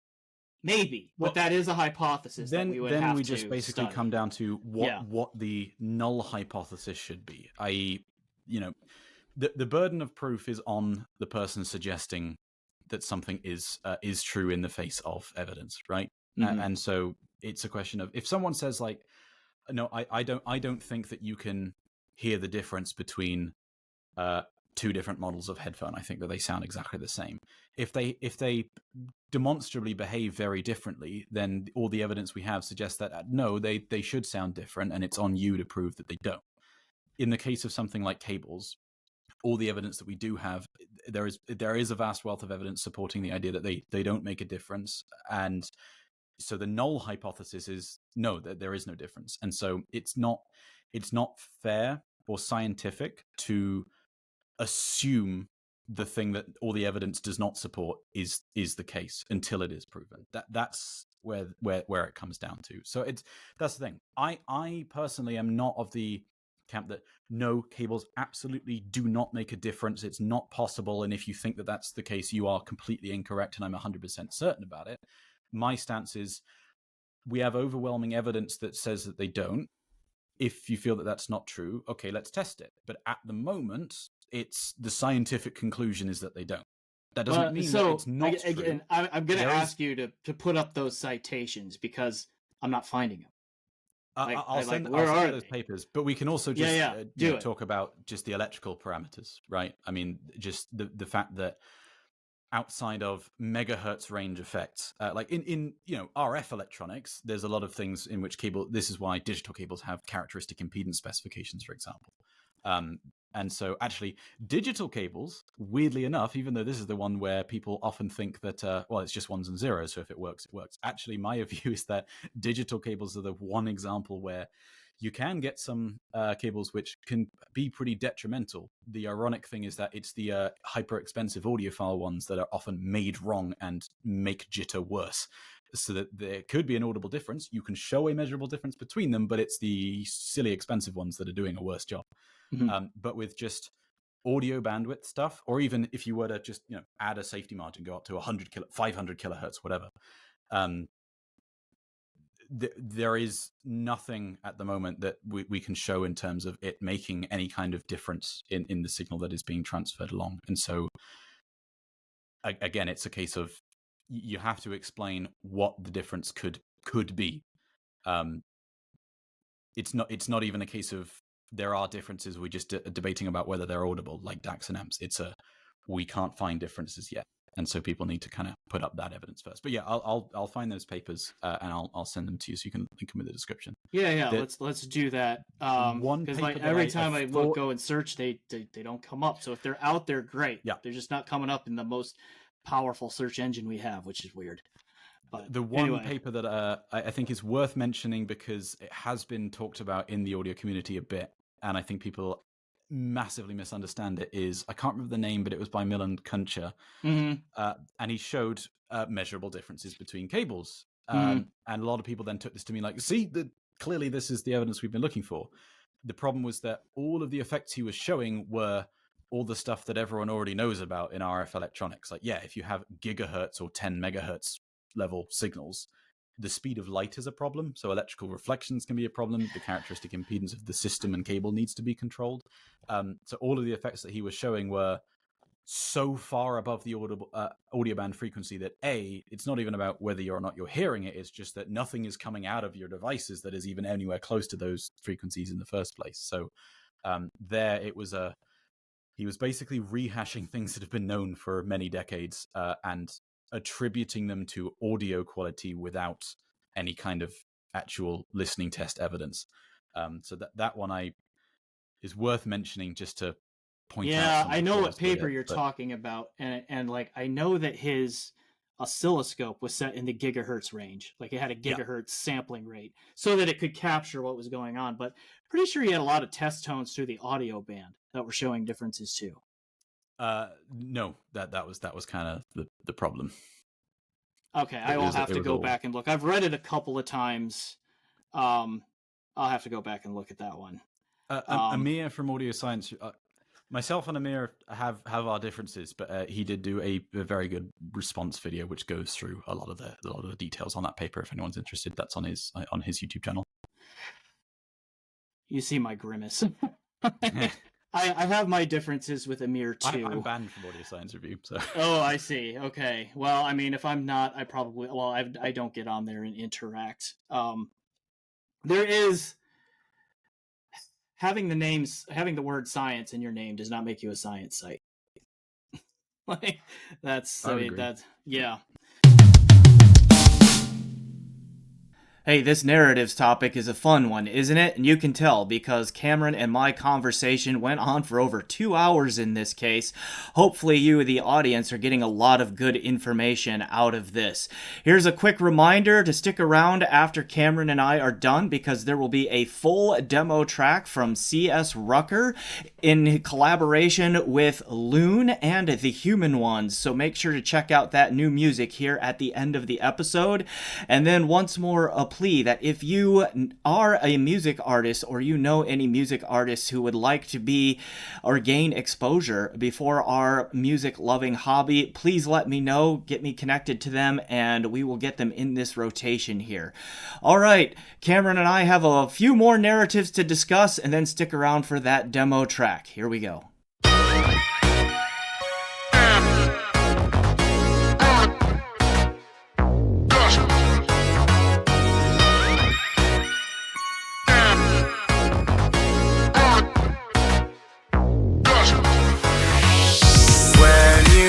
Your arms around me, I know it's for always. And when I wrap my arms around you, we're holding this moment for always. Okay. All right. I think a lot of that leads us to another one, which is very closely related. We're not going to get through all these. That's fine. This has been a great conversation, and I hope the listeners are enjoying it. Let's do like one or two more, and then we'll call it a talk here. So this one is very closely related to the discussion that we just had, and that is human hearing is unreliable, or you can't trust human hearing, or something like that. That's a narrative that's out there. Go ahead. 110% true. Yes, very, very, very much in favor of that. I mean, again, I'll point back to the just the expectation bias thing. Like we know that is a powerful effect. The HD 800 thing that I talked about, that was a pretty humbling example for me personally. There are just other things that affect our ability to hear different things in terms of just like how tired you are, how hungry you are, your mood. These kind of things affect your perception. Different neurological conditions can affect things where even like certain, people on the autism spectrum, they might have perfect hearing. In fact, many people on the autism spectrum have extremely sensitive hearing and complain about being able to hear things like electricity buzzing that other people just can't hear. But then speech intelligibility can be a massive issue. Mm-hmm. There's a lot going on. And in fact, I'd point to a paper by Alan Moore, where he developed a new way of basically quantifying distortion audibility in a more perceptually relevant way than just total harmonic distortion. And the method that he had to do to get it was extraordinarily complex. Our brain is doing some very weird and complex things in terms of how it's interpreting what we're actually hearing. It's not a simple device. And there is even evidence to suggest that the human auditory system exceeds the Fourier uncertainty principle, which means that we are better able to discern the difference between the frequency and the duration of a tone than what you can do with just standard linear mathematics. I'll send you that paper as well. Mm-hmm. So there's a lot that we don't understand about the human auditory system, but there's also just plenty of evidence to show that it's very, very fallible. And you can point to as ridiculous an example of this as you like. People reporting transformational benefits from putting a quantum sticker on their DAC or whatever. Oh, yeah, there's some weird stuff like that. It doesn't matter what you personally believe is actually making an audible difference or not. Wherever you sit, there are examples that anyone can point to as being ridiculous, but people still think will make a difference and proclaim differences. That shows that, people, our hearing is definitely fallible. I don't think that is necessarily under question. So 100% agree with you that human hearing is unreliable. Human perception generally can be tricked. And we just had a whole long discussion on this, and like there are steps that we can take to try to like mitigate and control for those things if there is the incentive to do so, and the ability to do so sometimes. That's okay. And so, yes, our human brains are flawed tools. They're also the best tools we have in a lot of ways, right? So this is one where it's like you take, for example, a blind test, and you said a key thing earlier where it's like it's very easy to intentionally fail a blind test, right? A blind test being effective is predicated on somebody being honest about what they hear, right? Well, And only in one direction is the key thing. A failed blind test Mhm. is not proof that something is not true. It's Right. just not It's just- evidence that it is true. it's just not a test. A, So a properly controlled blind test that was successful is solid evidence that it is true. You can't inadvertent or intentionally succeed at a blind test when a difference wasn't really there. You can. So, but the intentionally point fail. of what I'm trying to say here then is like, as flawed as human hearing is, and it is, like, I'm not going to say that it's not, it definitely is. It still is the only hearing we have, right? So, like, to an extent, we have to trust it. Okay. And like, even in our scientific research and all that, to validate any or all of the claims, we actually have to play things for human ears and trust that they're being honest about what they're perceiving so that we can get good data from that. Is, like, say, Topping's approach of tickling an audio precision measurement rig in all the right ways, does that lead to subjectively better sound that people are enjoying more, are engaged by more, like a majority of the people a majority of the time? We would have to trust a wide range of ears to validate that idea. That study is also not out. That's right. I mean, the topping stuff is an interesting one because it's and this is where the kind of, I would say, over objectivism kind of bleeds into being unscientific, because we don't have studies showing that infinitely lower distortion is audibly preferable. Objectively, it is more accurate. We don't actually have evidence showing us that, no, the lower distortion and noise is always what people enjoy. In fact, there's plenty of examples where higher levels of distortion, tube amps like we talked about earlier, or compressed sounds, people use compressors when they're producing music and stuff, improve sound. So there, it's not a question of like, well, are we not measuring something correctly? Although, okay, there is something about the extraordinarily high feedback designs, which I'm hoping there is going to be information coming out soon. I'm not actually able to talk about it just yet, but just hold tight for that one.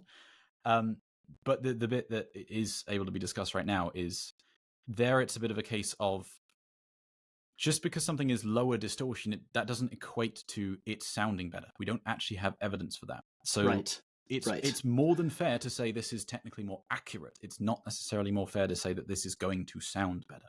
And Jason Stoddard from Shit has a really great quote, which I like a lot, which is, all of audiophilia is the search for the perfect distortion profile. Yeah, I've heard that one. That's a good one. Not chasing infinitely low or whatever, but the perfect distortion profile. In the same way that headphones, the best headphone isn't one that is absolutely dead flat. In fact, all the research that we have, like the Harman research and stuff, shows us that people quite significantly prefer things with certain colorations, elevated bass response to some degree, for example.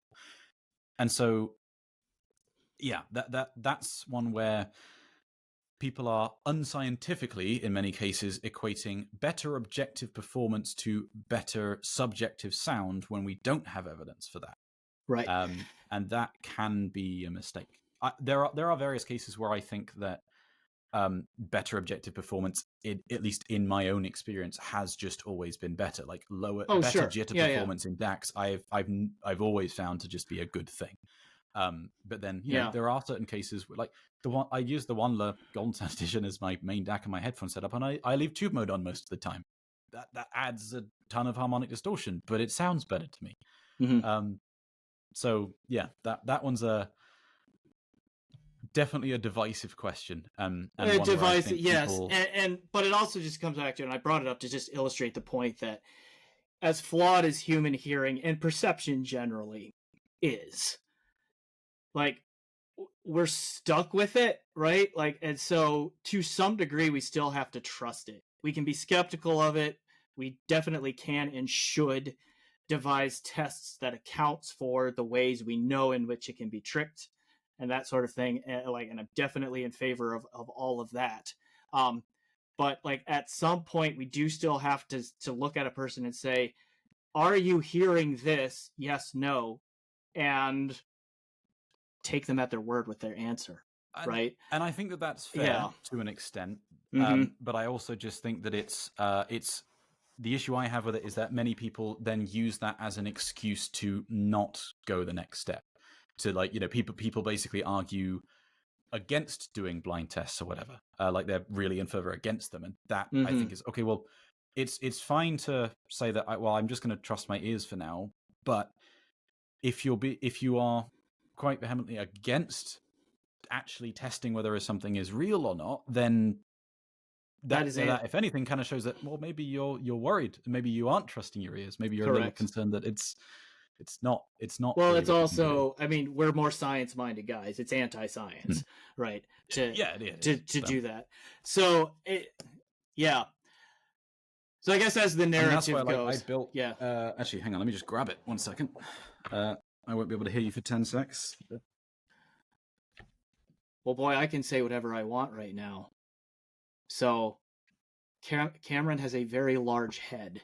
He may never hear me say that. I can hear you now. So I'm holding up at the moment. This is a blind ABX testing device that friend Skedra, Viking Weave Cables, who's also got a new headphone, the Droupnir, which is just crazy bass fun and a good example of why I heard a prototype of it at CanJam. So Skedra, if you're hearing this, please send me one. I'll give it back to you. I don't have to keep every piece of review gear, right? But send me one. I want to review it.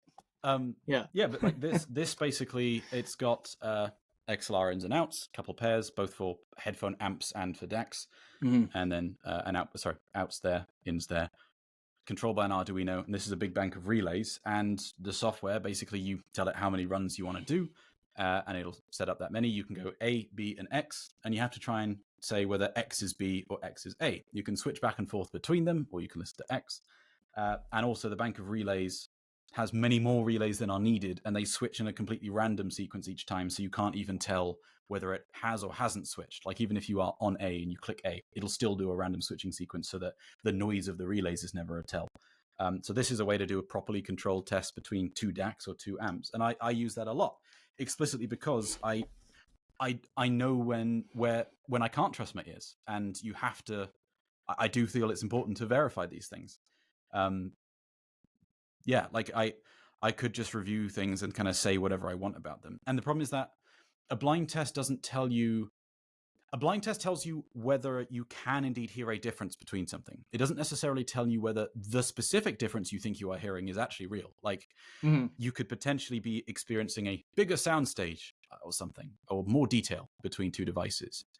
And it might not be that actually any one of them is staging bigger or is any more detailed than the other one. It could just be that one is brighter than the other one or something. It doesn't tell you whether the specific thing you are describing is accurate or not, but it does tell you whether there is or it gives you a positive result if you can hear a difference, which is the important thing. So that's something which I found really useful just for me personally when reviewing things. And I'm very much of the opinion that I shouldn't trust my ears implicitly. It's always good to double check. And there have been plenty of experiences where I thought I've been able to hear a difference between something, in some cases pretty obviously, and then I've done a blind test and I found that actually either I wasn't, or even if I was still able to tell a difference, suddenly it became a lot less obvious when I removed my knowledge of which thing I was listening to, which is another interesting thing, because sometimes a small tell can set off secondary psychoacoustic effects that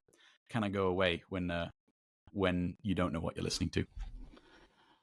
All right, so there were others that I had on my list that I think we covered in there, like the better measurement yields better sound. We kind of covered that one too. In there. Well, on that one, I just quickly say, stuff that does not measure well, I've always found, even if it's enjoyable to listen to, tube amps and whatnot, I've always found that stuff that doesn't measure transparently doesn't sound transparent. Like there's always colorations to it. That doesn't mean it sounds bad. In fact, many cases I really like those colorations. It just means that it's more colored. The best and most accurate / transparent sounding stuff has always measured better for me. But just because something measures good on the surface, it doesn't mean that it's going to sound good. But there are also so many more things beyond just Synad that people should be looking at. And I think that, ranking products as I do, this is why I do that demonstration at my seminar at CanJam sometimes, is audio devices are complex, particularly in the case of DACs especially, and amps. And just a single 1 kilohertz measurement at a particular level does not tell the whole story of how something behaves. And even if something is great at 1 kilohertz full scale, there are often, and it doesn't sound right to you, there are always going to be things about the measurements which tell you why that's not the case. So you just have to look for them. You know what? How much time you got here? Because I do have a few more. If you're good to go, let's good to go. Okay. Yeah. So great stuff on like the science and the hearing and blind testing, all that. Really good stuff. Let's just go back to a little bit more specifics about gear, maybe here for a little bit. Okay, E-stats, sound, faster, drier, bass lean, etc. That's a common one that you hear. Go. So generally I agree, but then it kind of comes back to what we were talking about originally, which is that it's all in the frequency response. There are very few E-stats that don't either have just an outright bass roll-off or some kind of like lowered bass shelf effectively. So the bass light aspect, I absolutely get that on most E-stats, but then it's also just in the frequency response. The more detailed aspect of it, or faster sound, is also, again, just because often they are brighter, particularly in the kind of like past 10 kilohertz stuff. So yes, I absolutely do get those effects, but also it's very much I don't think it's something inherent that we don't understand. It's there's pretty obvious stuff in that case in the frequency response, which I think explains it. And then there are situations where that's not the case. I mean, you heard the Apereo GSE at SoCal. I did. Right? Yeah. Was that bass light to you? No, not in the little bit that I listened to. It's definitely warmer than the original Apereo edition for sure. And like I just because we did things to make sure that it has proper bass output. I mean, that one, like, it's got, rather than the 230 or 580 volt bias that most E-stats run on, that's 1800, right? Which means the stators can be further apart and you can have greater excursion, and also the way that they seal on your head as well, much more firmly than most other E-stats. Basically, then the combination of those two in particular, as well as some other stuff that's going on, means that you can get completely flat or flat and slightly sub-bass lifted bass output. So it's not at all an inherent thing. Most of the time it's just that a lot of E-stats don't either fully seal against your head or just the tuning of them means that they have some kind of bass roll-off. So yeah, definitely true. But I think there's pretty reasonable explanations as to why.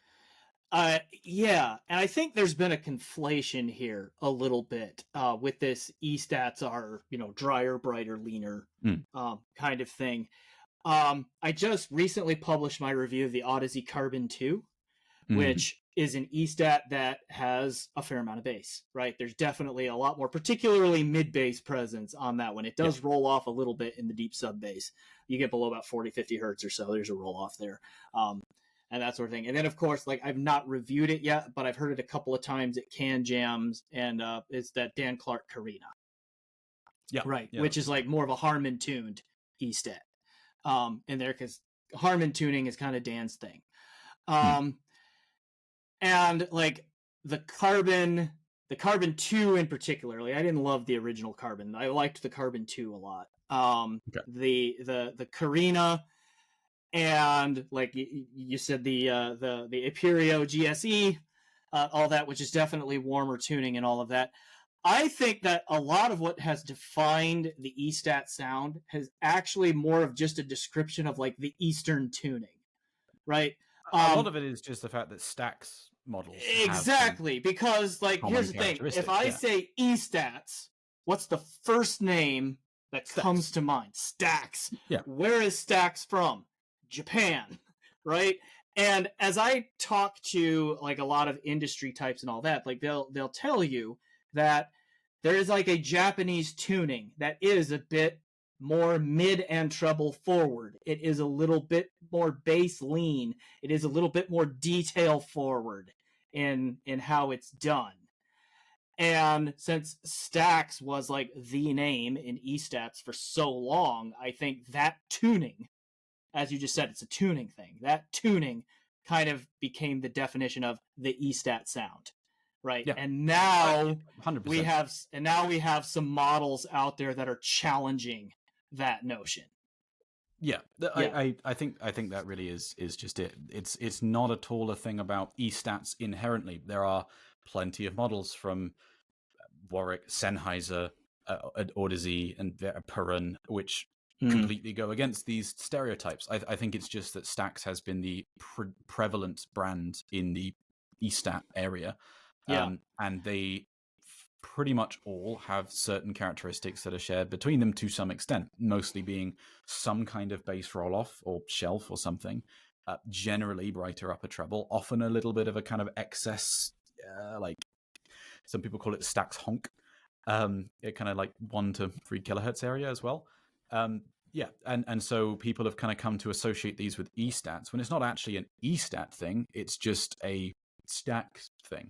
Yeah. And you can look at the HE1. The HE1 again doesn't sound bass light or anything at all, and then you measure it, and it's got a slightly uplifted bass response. And I kind of like. I think it's just a Stax tuning thing, not an right. eStat And thing it's not just Stax either. And like the reason I'm saying it's an Eastern tuning is because like I've heard some models recently from like Audio Technica and Yamaha and Foztex, which and Final, right, 4 Japanese headphone makers.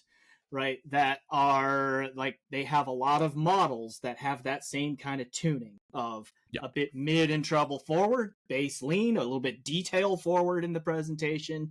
They sound eStatty, because they sound like Stax. And I think it really is it's a tuning thing mostly, and we now have alternatives in the eStat space that we didn't have before. So there may not really be that eStat sound may have just been the Stax sound, and it just like because they were the biggest I'm with you there. Because the name of it, they were like they are to eStat headphones what Kleenex is to facial tissues, I guess. It's like you ask for a Kleenex and someone hands you a Puffs brand facial tissue. It does the same thing. You don't say, no, I need Kleenex, right? Like it's just but they defined what the term was for so long. Okay. Any others that you want to hit? Because I've set the agenda here. Are there any other narratives you want to hit before we go? I can't think of any off the top of my head, but I don't know. If we want to do this again, maybe people can leave in the comments somewhere some ideas for things we could chat about. Absolutely, because I have been doing, and I recognize the timing on this may suck for some people, particularly if you're not in the US, but like most of these podcast episodes drop on a Wednesday, and I do one every other week. So the off Wednesdays, I've been doing a live stream for follow-up discussions where people can come in, ask their questions, get some clarity on something that was said or anything like that. And I may have to adjust the time on that because I've been doing, Wednesdays, 8 p.m. my time, which is, Central Time, United States. So that cuts off a lot of people who are in Europe or Asia or Australia, and that kind of thing. So I may think about a different time on that. So show up to those, ask your questions. But Cameron, if people have got either extra stuff or critiques or questions about the things we already talked about, let us know and we'll chat further. Yeah. So Cameron, thanks again. This was a long but very interesting conversation. I appreciate you taking the time. Yeah, sure thing. And it's good. That's the thing is, it's fun to talk about this stuff. That's why. Absolutely. That's why I'm working in audio because I enjoy it. Yeah, and I have been looking for a podcast myself like this one, and like there are just not very many, if any at all. So I'm like, all right, well, I guess I got to make it. And the downside of that is I don't just get to listen to it. So can't do this whilst driving. Yeah, exactly. All right. So thanks again, Cameron. I'm sure we will be talking to you again soon about a related or just another audio topic. I really appreciate it. All right. We'll see you. Yep.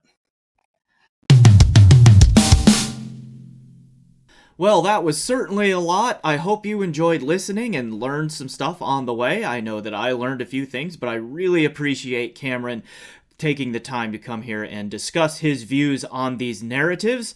Obviously, he and I did not always agree, and that's okay. We were able to talk through our differences in a civil manner, so I hope that serves as a model going forward for our community as well. As was just mentioned there at the end, be on the lookout for a follow-up discussion via live stream on YouTube about a week after the public release of this podcast episode. Please show up to that. Let me know what your questions are, or if you have questions, you can always comment them down below, particularly on the YouTube version of this episode where most of the comments collect, and I will try to answer some of those in the follow-up live stream. See an announcement on YouTube in the near future about when that live stream will be. Alright, now as promised, it is time to wrap up with a full demo track from our featured music artist of the episode. That is C.S. Rucker. His album featured here is Retro Reverse that he did in collaboration with Loon and the Human Ones. The track is called Time to Shine. Enjoy the music, everyone.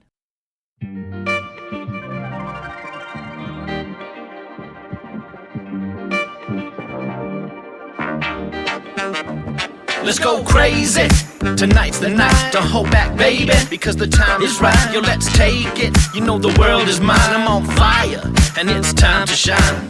Feeling like a brand new pair of black pants shoes. Can you guess who? Uno mas, that dude. Can do, attitude. Human One's track 2. Fresh group, Mr. Loon, never rule, summer crew. Damn, I'm in a rad mood, crushing life and making moves. Always do it too smooth, putting out amazing grooves. Give you something new to chew, playing through your Bluetooth. While you all sad fool, we celebrating life. Let's go crazy, cause tonight's the night. Don't hold back, baby, because the time is right. Yo, let's take it. You know the world is mine. I'm on fire, and it's time to shine. Let's go crazy. Tonight's the night. Don't hold back, baby, because the time is right. Yo, let's take it. You know the world is mine. I'm on fire, and it's time to shine.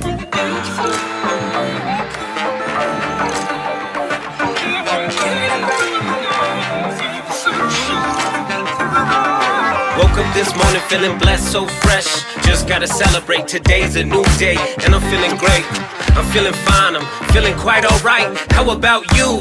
Hooked up with Loon, rock the crew. Had to do it to you, just to prove it to you. We the dopest out, freshest by far, forever, son. Compared to none, the human ones. We rise to the sun and get down under the moonlight. How the moon feel to you now, got you in the moonlight. Smooth like Mike, hit the moonwalk on the asses. Only got one life, gotta rise above the madness. How about you? Rock the crew, had to do it just to prove it to you. Freshest by far. I'm feeling Human Ones keep a heart shaped built like Cupid does. This is for people who used to couldn't, people used to drugs. This is for the last generation, don't lose the funk. And remember that it's cool to love. I'm cool to the touch, but I'm always high. It's a celebration, bitches, cue the bottle pop and enjoy yourself. Or destroy yourself, cause times are changing. You can call me Michael James, but my baby mama's Let's go crazy, because tonight's the night. Don't hold back, baby, because the time is right. Yo, let's take it. You know the world is mine. I'm on fire, and it's time to shine. Let's go crazy. Tonight's the night. Don't hold back, baby, because the time is right. Yo, let's take it. You know the world is mine. I'm on fire, and it's time to shine.